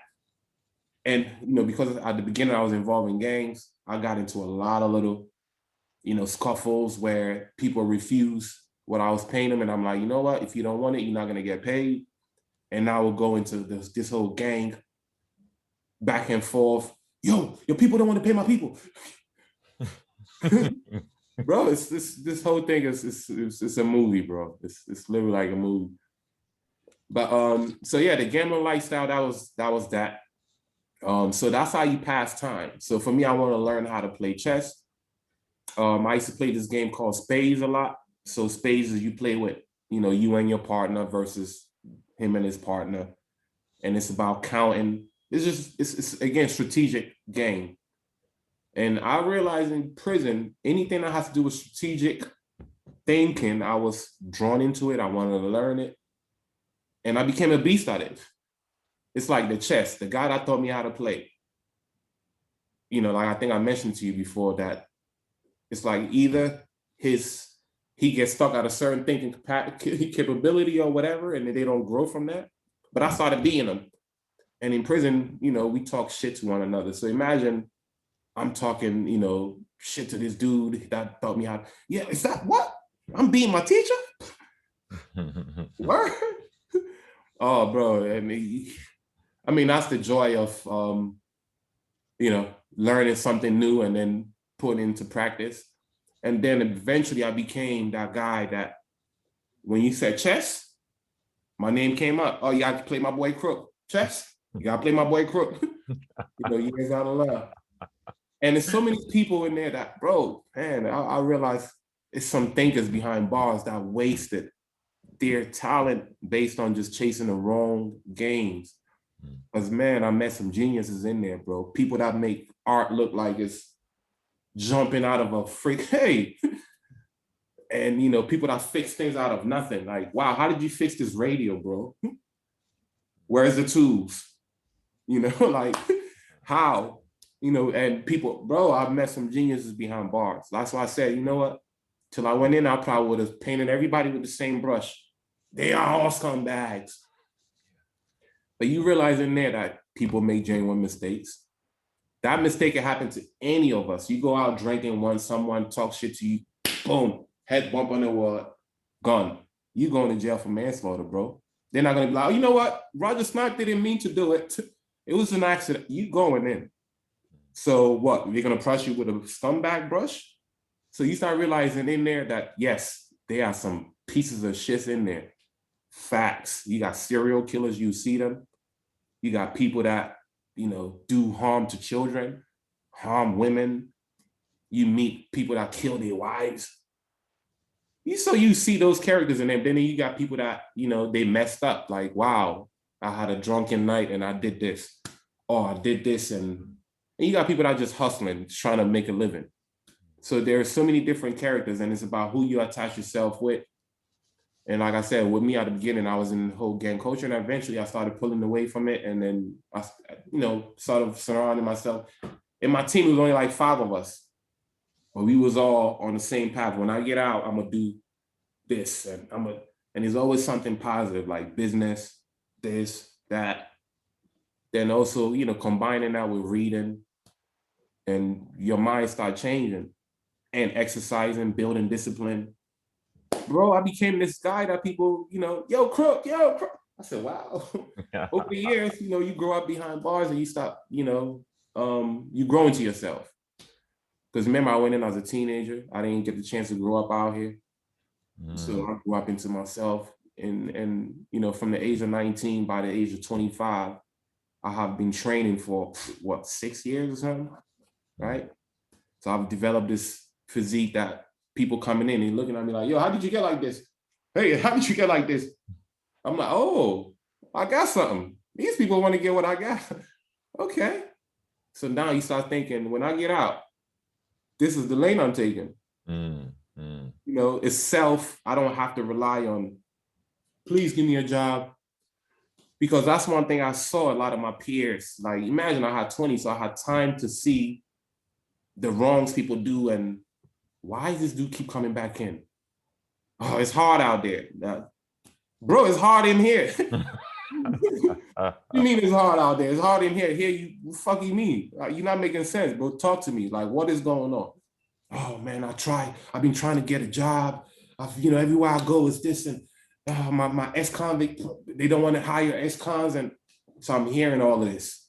And I know soon enough I'm gonna be in the same predicament. So I always say, you know what, preparation is key. And I think I've done that really like well for myself in terms of I was mentally prepared that I was not going to come out here and look for a job. Not because I don't want to work, but from then, me going in, that's why I say, jail was like my university. Rich Dad, Poor Dad, I read it. The 20, I remember, what was the word? 20 something of laws. It's a lot of books that I was just diving into. The Art of War. Love these, all of these that I dove into. And that taught me, okay, work smart, not hard. My mom's like, go to school, get a good job. No, go to school, create jobs. That's what was supposed to be taught. This is what we was meant to learn that, but no one teaches these things. Just go to school and get a good job. But in jail, I started learning, no, create jobs. Come up with something that will create jobs. So how do you do that? So like I said, fitness was like my calling because people just was, I don't know, I built some extraordinary physique, Yeah, you did, bro. These cats just wanted some of these juice. They like, how did you get like this, bro? And how did you get like this? So it's like, for me, it was just the dedication. I had a vision that I wanted a certain physique and I worked towards that physique. And every day, like I said, no matter what I was doing, I did my 500 push-ups. Then I did my little 500 ab workout, whatever. So that was just my little daily routine, my first thing in the morning. And then we have weight groups later. But the weight group, you only get 45 minutes. Hence why I was doing so much on the side just to, balance. So, yeah, man. And then, you got your basketball, so which I was also always active. So I just kept busy during my time. I kept the mind busy. I kept, physically busy. And I entertained a couple of female CEOs, Oh, really? Yeah, what do you call them? COs? Yeah, correctional officers. Correctional officers. That's what I was saying, yeah. What was it like dealing with correctional officers? Were there any that were maybe a bit corrupt? Oh, a lot. Right. Okay. So yeah, what was it like dealing with them, and what level of corruption? Well, they like to make extra money. Okay. And they know that in prison they could bring in something that costs 10 pounds on the streets, but in prison that thing is worth 100 pounds or 150 or 200. So it's very tempting. If someone says, yo, bring me some weed, I'll give you 100 pounds or 200 pounds. Or bring me an ounce, I'll give you 3,000 pounds. How does that money get to the CEO? The CEO, that's just outside business. So for example, I'll call you on the outside and say, yo, I got this friend of mine. You're gonna do this, do that, send the money to this person, blah, blah, blah. So in a nutshell, it's just all outside contacts. All right. So, what I want to ask as well is, aren't calls recorded or anything? Or is it all spoken? Yeah, you are recorded, but there's ways around that. Right. So as soon as you pick up the phone, your voice is definitely recorded. Yeah. But there's things that you will say to your person on the outside, and you're not gonna say, yo, COD said we'll meet you here and exchange cash. Yeah. There's a way how people break down but the money used to get to the right places, just put it that way, because there was a lot of drugs in the system, bro. And they were getting in somehow. Let me ask, how can, all right, let's say weed gets in there. How can you smoke weed discreetly? Ooh. This is a very good question. You know what? I was a marijuana indulger myself back then. Until I got one dirty urine And I said, oh, no, no, no, no, no, no. I'm not gonna let this thing mess up with my time. So I quit. Cold turkey in there, right? But I got one dirty year before that happened, right? But the way we used to do it is for me, I had a cellmate, I used to get it, right? He didn't smoke, he just wanted to make the money, and I was in the system long enough, and I knew that if you brought me a 10-pound bag, I can make you 100 pounds easily. But then I'll keep the rest for myself. And every night what I used to do is I used to I'll block all the doors. So we use, bro, it's a process. Just put it that way. It's a long process. Sounds like commitment. Yes. So first I have to wet the towel. I have a towel that I need to wet. Then I'll roll the towel. Then I'll shove it under the door just to block any little crack that the smoke could leak under. I got to make sure that part is sealed up. And then there is a side of the wall, the side of the door that you also got to sealed up. So you got to use sheets and just keep doing this process. And then once you satisfy that everything is sort of sealed off, there's one last one, which is the ventilation. Boom, the ventilation, anything it just goes through the whole population. So they coming straight to your cell and they're shaking you down, basically. Shaking you down, meaning they're gonna tear that place apart until they find what they're looking for. You feel me? And because they know it's coming from here. And then they will lock you up in a segregation where you have to, piss in a cup and then wait till they get the results before you can go back in the block. And if the results come back negative, you're not going back to the block. You're going straight to the hole, pal. So it's one of those ones, right? And I did experience, I did get that, like I said, that dirty urine one time. And I had to go pay the piper for it. So you went in the hole? Yeah. What's the experience like being in the hole? Oh, it's ugly, bro. It's a place where you don't want to be, obviously. And that's why it's there. It's a punishment sort of place. So in a hole, you lock down 24 hours a day. So for how long? For the whole day. Basically, you don't come out. You only come out.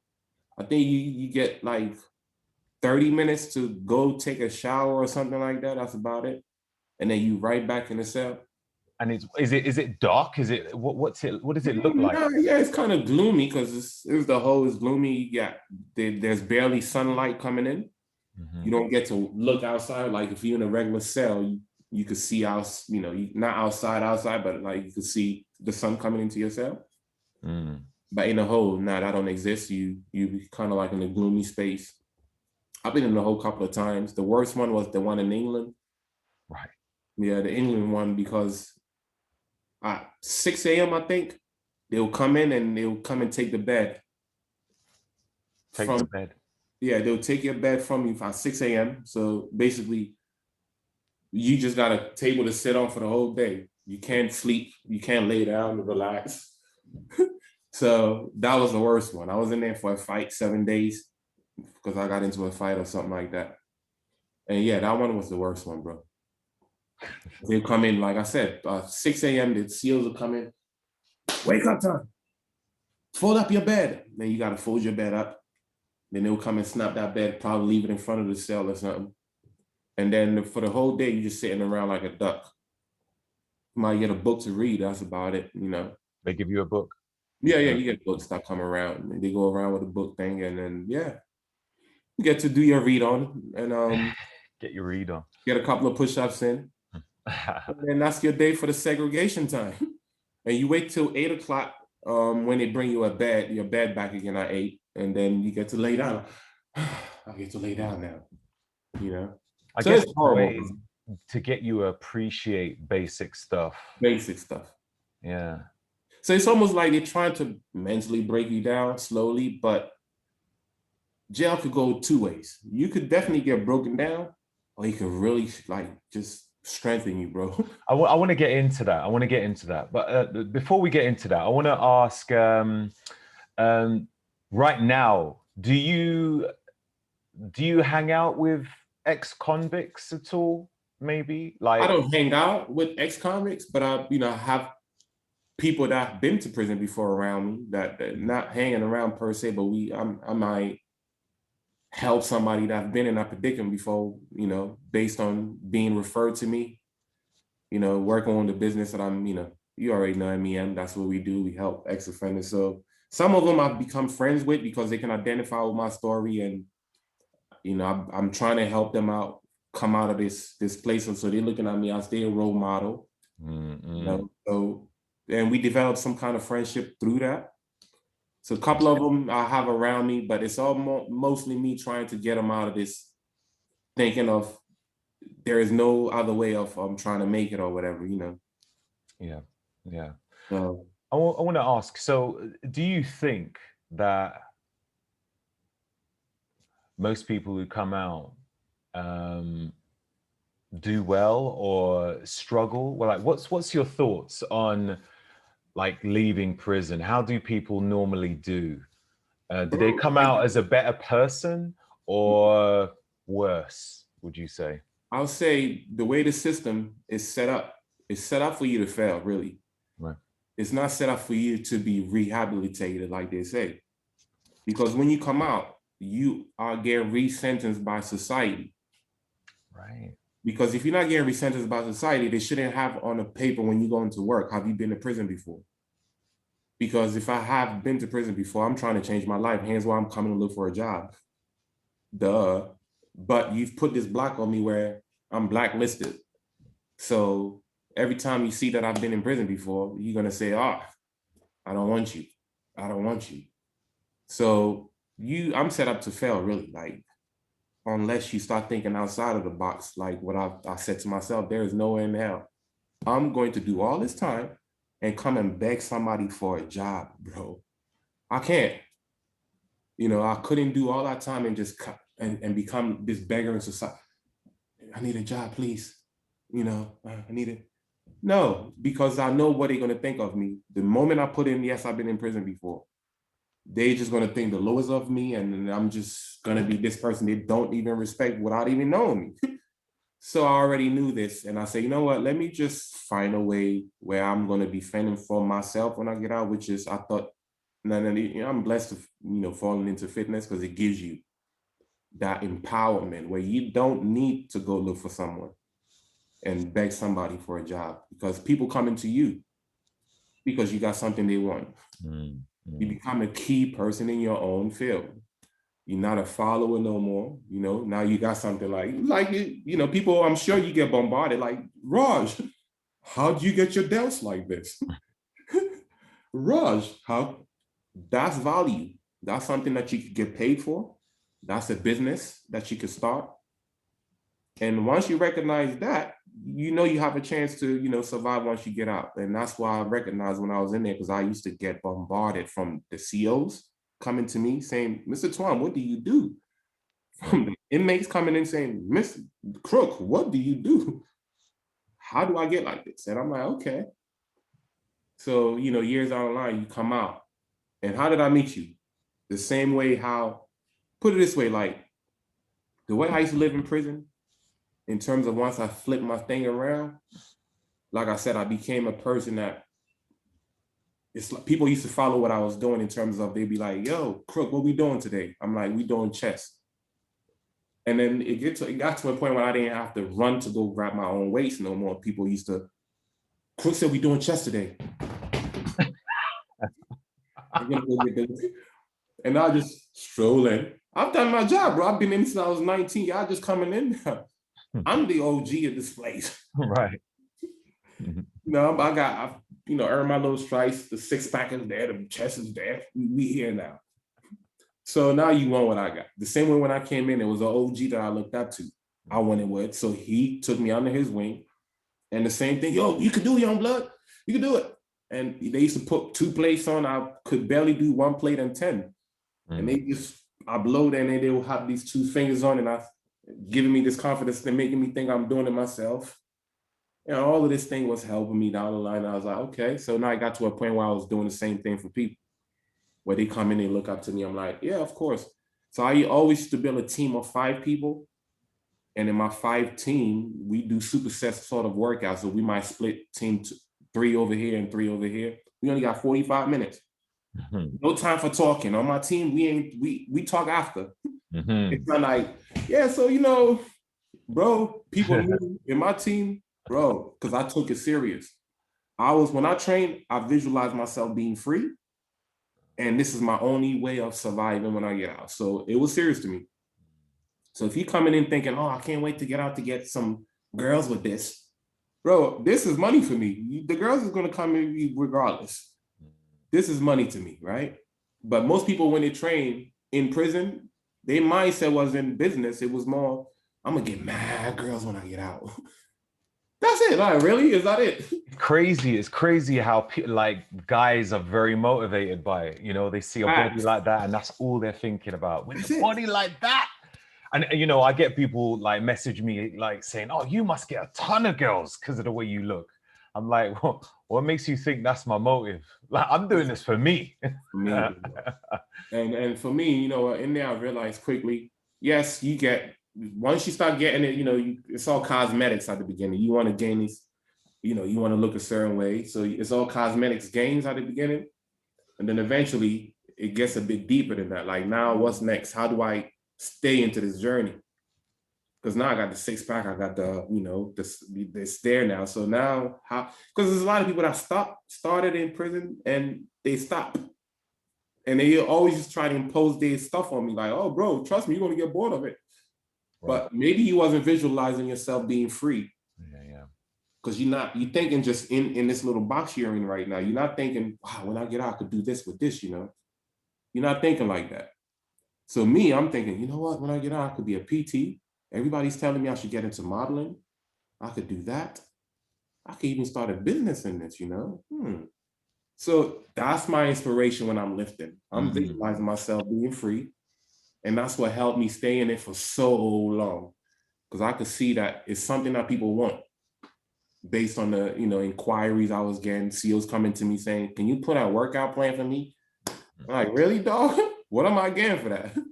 You know? Let's bring it back to like the whole rehabilitation thing. I think you'd mentioned it a bit earlier, and I want to know, like, do you feel that the criminal justice system for ex-convicts is not good, like, to help people reunite back in society? There's nothing set up. There's no, like, I was told that if someone has come out of prison, then it will be kind of relatively easy for them to get a home. Is that right? Well, I don't know, they could just go to... That could be here, but in America, where I was at, is nowhere near that. Okay. So, all right, you're out in the street, then what? Let's say you don't have family. In America or here? Let's say, okay, so you was in the States, so... Yeah, so I did my time in the States, yeah.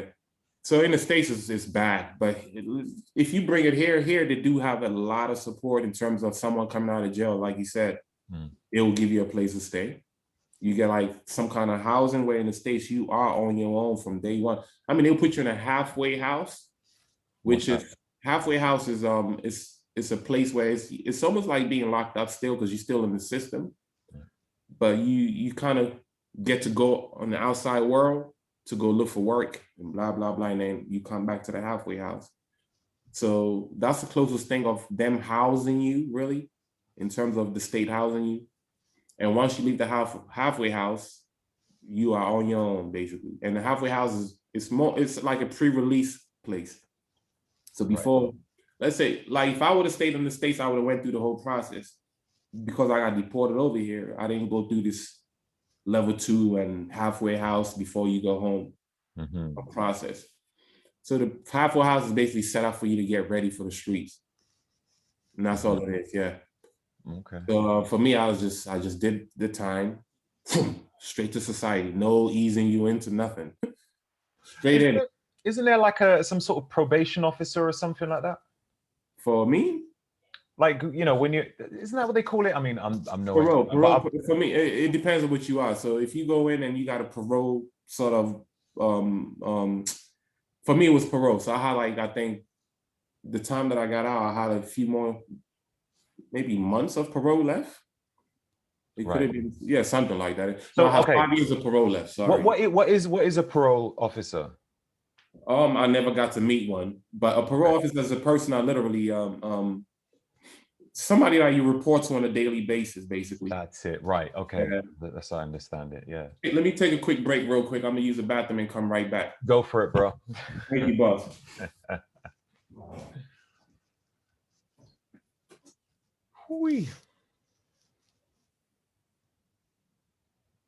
So Okay. I'm gonna bring it back. So I've literally got about I think just like one question, or maybe a couple of questions. If you had the power to make some changes in the criminal, the justice system to help rehabilitate people, what things would you incorporate? So me being in there, right, I genuinely saw people that literally did want to change, but I always was shocked to see those people right back in the system. Like I said, I was in there for long enough to see people doing this in and out sort of, and I'm always used to asking the question, like, what is it? Like, wow, like, why is it? You've been in here with me. You was one of the good guys that I used to hang around with, and you always used to speak positive about when you get out, this is it. You ain't never coming out. Or you ain't never coming back to this place again. So what is it that made you come back here again? And sometimes I used to look down on those sort of people, like these people love being around men or something. Like, what's going on? And then, not to be, but so in a nutshell, I think what it is if I had the power to do that, it's just giving people a fair chance, because people literally genuinely do all this right steps within the system. Not everyone, I'm not going to speak for everyone, but I've witnessed people going through the AAs, doing all of these rehabilitation sort of programs to try to better themselves in hope that they might be able to get a job when they get out. And when they come out, to their disappointment, it's like pulling teeth just to try to survive. And bills is not going to wait for you to get a job. They're going to keep coming in. So now you start thinking, I know how to make money. My boy Tete keep calling me saying, hey, just come and pick up this and you can make that. And it's easy to just, I need the money. Like, I need to survive. No one is willing to hire me because I have this criminal record on my, I'm not saying I was a victim of it, because I never put myself in the predicament to go through that based on me seeing that within the system. I said, there's no way in hell I'm going to come out and look for a job for that reason, because I felt like people didn't give us a chance, even though, a lot of us did make silly mistakes, dumb moves that, cost us our freedom, but then we get re-sentenced by society once we come out. So we can't really progress and try to start our life over again or whatever, because so it's easy to fall back into the and so that's why I'll go back to those people that says why is 90% of the 90, I don't know what the rate is now, but it's pretty high of people that go in and go right back in again. So repeated offending, it's pretty high. It's about 90% of the people that come out go right back in. It's crazy. And it's usually for people that come in for a short stay. And the people that go in for a longer stay usually understand not to make that mistake again. Right. That's interesting, right? Yeah, because when you go in with that short stay and you a street dude, young, that's a strike. I've been on in. What? Nobody could test me now. It's a strike. That's your lieutenant strike. You go in second time, that might be your captain strike. And now you just this roadman. But guess what? It's cool when you a teenager looking cool, thinking it's cool to be a gangster or whatever. But what, you gonna be 40 year olds doing this? You're gonna be 30 doing this? You're gonna be what? You feel me? So where you investing into something when you're doing these things, that's what you gotta, remember from when you're doing this. I understood that, too late, when I understood that what I was doing was an investment. So I invested into the wrong things, and the benefits based on investing into the streets is dead or in prison. That's what you get back. Nothing else. Yeah, you get this fake money. I always look at that money as such a mirage. Now that I look back, it's a mirage, bro. It doesn't belong to you. You literally saving up for the state. If you get what I mean by that, is when you get caught, you got to explain how you made that money. You gotta be like, well, all right, Mr. Twum, you got 100,000 in your house. Nice house, boss. Really nice. How did you get that? What job did you do? What's your business? Working in Tesco. Here you go. Can't explain it, you got caught with drugs, we taking that. You can't explain it, you got caught with drugs, we taking your car. We take it. And you go in, you come back, you got to start from scratch again. So if that's what you want to invest in, you always got to think about you saving up for the government, because they'll wait till you get fat and they'll come and just cut all that off. What does a person do? Like my question really is, like, they've come out, they're on the street. What should a person do? They don't have a great looking body like yours. When I go, how can a person help themselves, you reckon? When I go into prison now, because I go into prison, I do before the pandemic, I was going into the jail, and when I was telling them in there is what I did when I was in there, which is I didn't wait to come out to say, what am I going to do now that I'm out? I knew I was coming out. I was paying attention to my surroundings. I was listening to what people were saying. I came back and made a decision based on not going to look for a job, because that's the failure. That's what's killing people. That's what's bringing people in. They got their hopes so high up. When I get up, I'm going to get a job in construction. I'm going to get a job here, there. But society got a whole different dream for you, dog. You have to lock on 100. If you, not being a convict, got to knock on 10 doors, I got to knock on 100 of them. So that's the difference. So with that said, I was not going to be that guy. I wasn't going to put myself in that predicament to make myself come back in prison, because I'm like, you know what? No one wants to hire me. So my only hustle is underground. And that's where most people find themselves in, because they find themselves in this trap where they want to make it. But, society doesn't help. Society is saying, oh, you're a convict. The tick says you're a convict. You think about it. And even if they're going to give you a job, if you used to just think about it, you're a guy that has, and I always say a person that take that route is a risk taker. And a risk taker is an entrepreneur, a person that just was thought the wrong thing, just had the wrong sort of, people to look up to around them, but they are risk takers, but they're just taking the wrong risk. But if you flip that around, you get the 50 Cents, the Jay-Z's. These people were straight on the streets. Hardcore. Look at 50, he got shot 9 times in the face. Today, can you tell him that he's not a businessman? Right? Look at the moves he's making, Power, TV. He's not even about music no more. 50's been dead, music-wise. But he is relevant because of the power moves he's making as an entrepreneur. And a lot of us in the hood that make these moves, we have that ambition in us. We want to become that, but we looking at a drug dealer as, oh, that's the entrepreneur route right there. No. So they need more of us. Probably a reason why a lot of people like Scarface, a lot of, I don't know, ex-convicts, or a lot of people, but like a lot of my old friends from back in the hood love Scarface, and I guess we are one of them. Yeah, it's that lifestyle, the wildness. Wow, this dude don't care. Wow, he's wow. Yeah, but you can see the hunger. You can really. But you can see you can see the entrepreneurship, right? Yes, that's it. Exactly. He's a bit of a visionary. He knows where it can go. And maybe the wrong type of product, but definitely a visionary. Yes, and we have so many of them just doing the same thing, like you just mentioned. That's a very good example right there, Scarface, because it shows you exactly what it is. We hungry. We don't want your average success.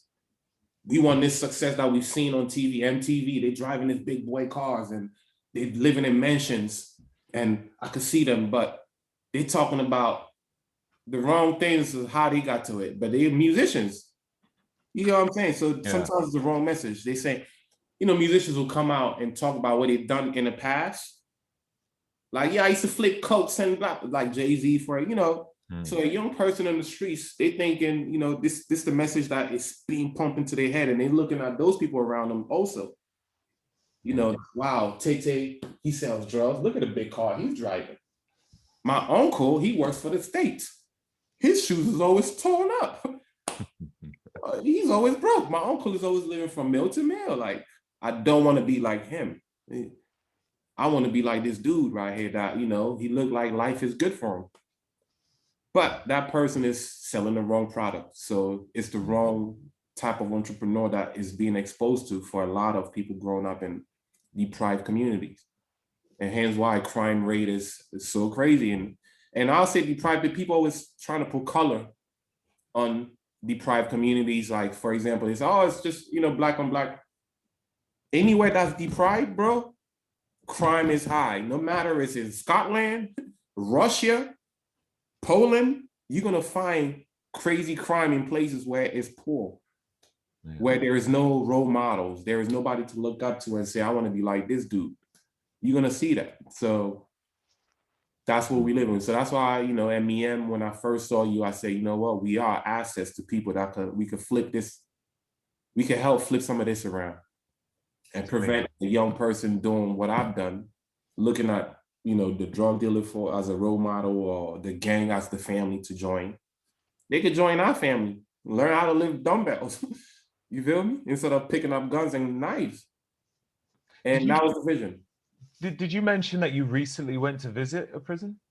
Yeah. Before the pandemic, I was going into Pentonville and ISIS. Okay. Yeah, so I was basically I work under my business, MEM Academy. You know, the CIC Community Interest Company. We work with young people to prevent them from going into prison, and also we work with ex-offenders. So when they come out, I get a lot of referrals of people with aspiration of starting a career within the fitness industry specifically.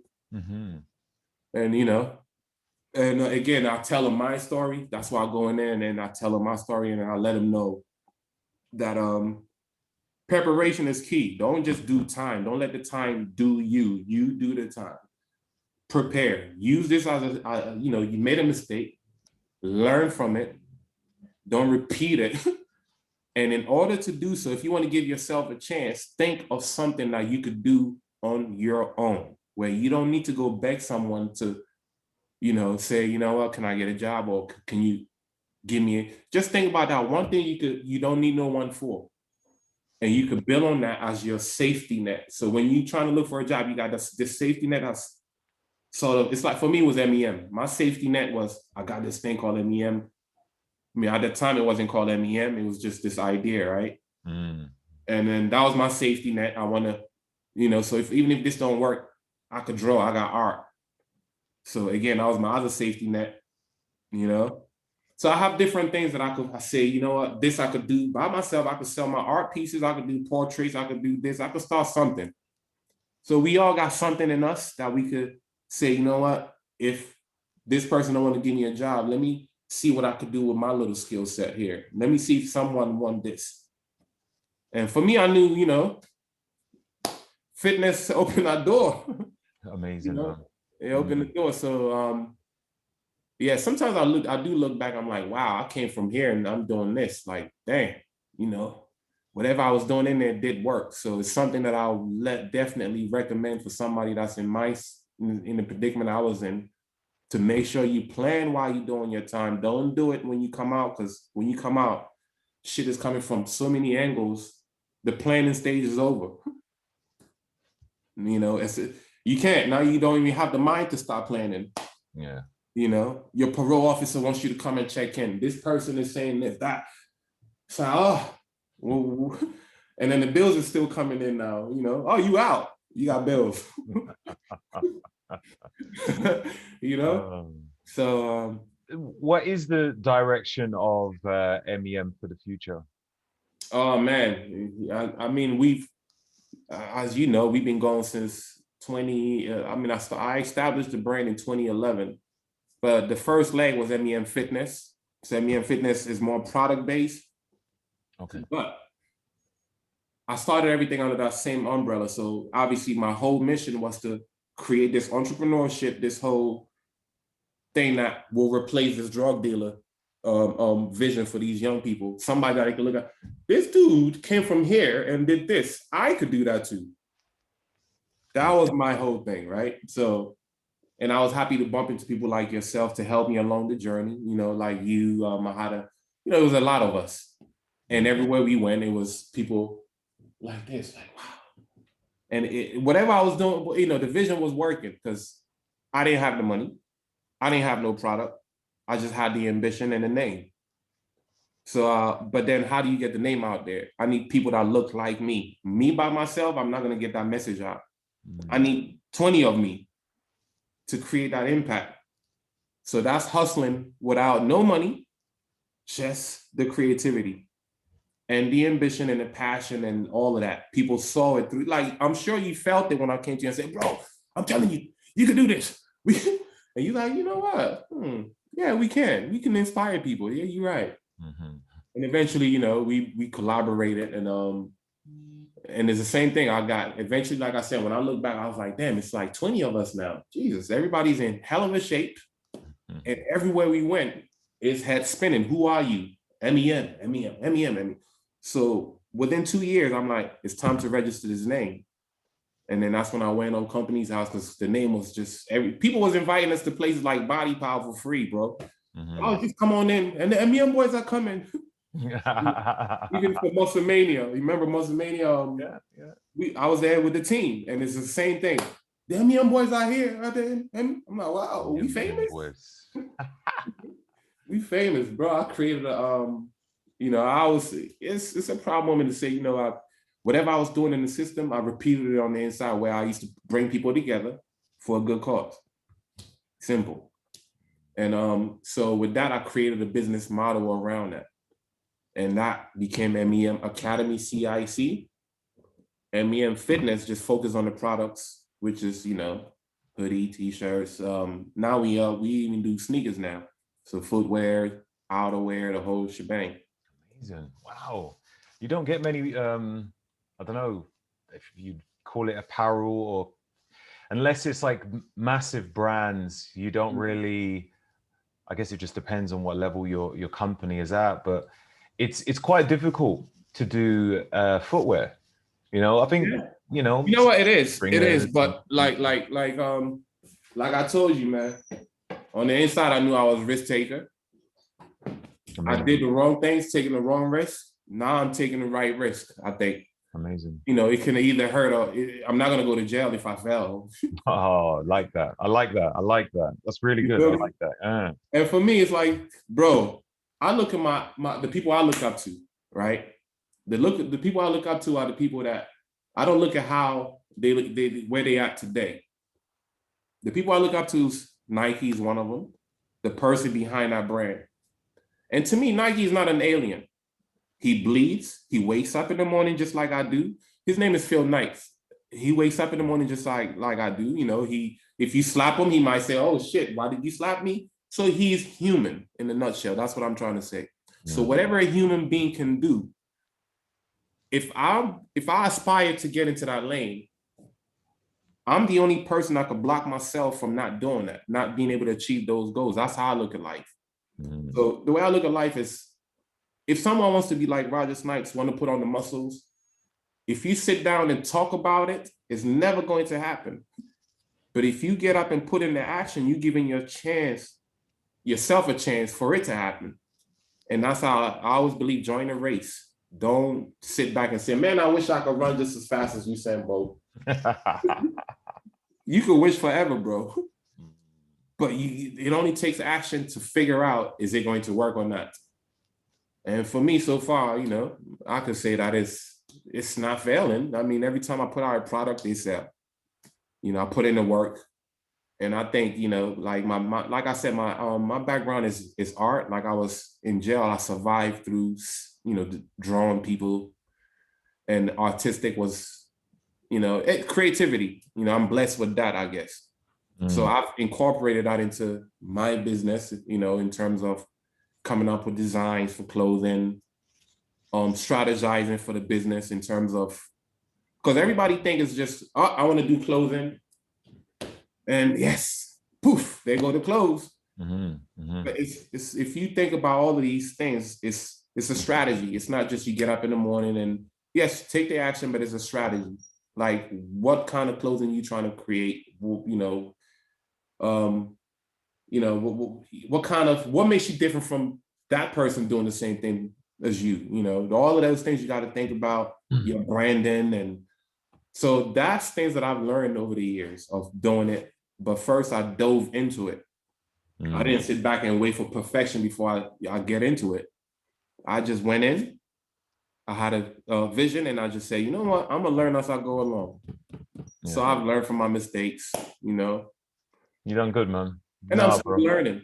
Still learning. Look, bro, I'm gonna have to wrap it up there. I think we covered a lot, man. That was incredible. A whole lot. It's amazing, bro. Amazing. Your whole story, it's so insightful.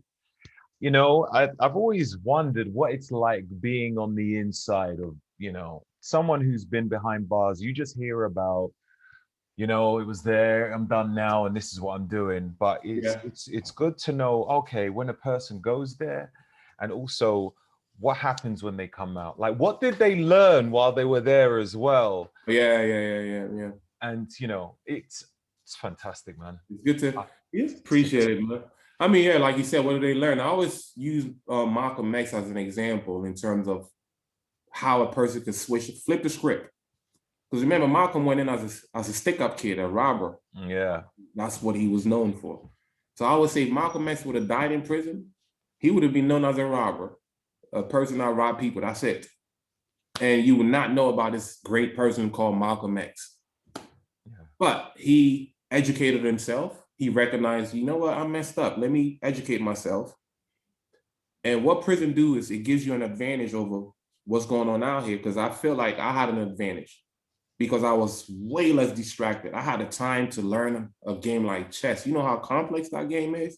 And master that, So I had the time to do that. I had the time to, read a lot of books, educate my mind. Like, you know what, when I get out, I can't think average, because average thinking, you get average from that. You got to start thinking outside of the box. How do you, create things and make things, happen, creating jobs. Like, to me, that's an accomplishment. Like, I would hate to be the guy that says, you know what, he came out, he got a job, he's living in the council flat, he's all right, he's not committing no crime, he's good. That's whack to me. I mean, let me just rephrase that. I wouldn't say that's an accomplishment, but I wanted more. Yeah, I wanted to do more than that. Like, just to say, oh, I got a job and I'm earning money and that's it. Like, I wanted to create something that leaves like a legacy, an impact. Like, wow, this dude did that from that. And to me, that's the ambition behind why I do what I do. And it's like, it's to inspire other people in a nutshell, to make people realize, like, humans, we got a huge potential when we use it. Even being able to survive in that predicament, prison for that many years, it takes mind strength, bro. It does. And people tell me, like, man, there is no way in hell I could do 2 months or a week in there. I'm like, you just don't know how strong you are until you got, they put you on that predicament. That's why I said the human skin. Say it again? You don't know how strong you are until you have no choice but to do it. Yes. So you start, that's what I mean. People think they know themselves until they are put under certain circumstances and they start knowing themselves for real. I realizing, oh, you know what? I'm not so weak. This guy right here, he's breaking down. Like, this thing is really getting to him. But I find a way to not let this thing get to me. So, that way was. What you said about the fact that you was behind bars, it was so, there's a way you put it. You said that being in that position actually helped you to not be distracted by the outside world. I thought that was powerful. It did. That was really, really powerful, man. I like that. Because you do have a lot of people here. And I actually done a podcast yesterday, posted it yesterday. And one of the things that was mentioned was the problem which a lot of people happen in life is that they have too many options. So because of that, they're so easily distracted. Very. Very. If you got the mindset to stop yourself from being distracted is good, but if you don't and you're put in a predicament where you've got no choice, that can be helpful. But look, Derrick, thanks a lot, man. That's been amazing. I want to wrap it up now, but what I want to do is where can people find you? I know you're on Instagram. What is your Instagram handle? So MEM Fitness is the brand. So that's the and my personal page is Derrick_Twum 24. That's Kobe Bryant. It's not my age. Oh, right. So so that's it. So MEM Academy is the community interest company. But through MEM, all of that stuff, MEM Fitness, I mean, that's the main page. So MEM Fitness, right? Okay, I'll MEM Fitness. I'll put that in the notes so people can click on that link there. Nice one, my bro. Awesome, Mate, man. Been some years. Let's not make another 5 to 6 years before we cross paths again, boss. I know, man. I know. I think I shot you a message about a restaurant I want us to go to. Yes. I'm down for that. Yeah. So yeah, let's make that happen. Yes. Let me get a date because I know that's you putting that together, right? Say again. The date you're gonna put that together, right? Yeah. We'll talk. We'll talk. Bro, thanks for the opportunity, man. That was a good look, man. It was fantastic. Coming on the Roger Snipes platform. Great to see you, doing what you're doing, and keep the F up, bro. Because you're killing it. You're killing it, man. You're killing it. Your podcast is on point. You got some really interesting people on there. So it's really educational. So you can learn a lot from that podcast. And that's why, as soon as you asked me, I was like, yep, I'd like to be part of this all day long. Yeah, you got a lot to give, man. A lot. This is something which is not covered by anyone. So appreciate it, man. Respect, brother. Bro, let me let you go. Yeah. I know you got some pump to go game. And we catch up in a bit, man. Yeah, man. God bless, bro. All right, bro. God bless, man. In a bit. Later.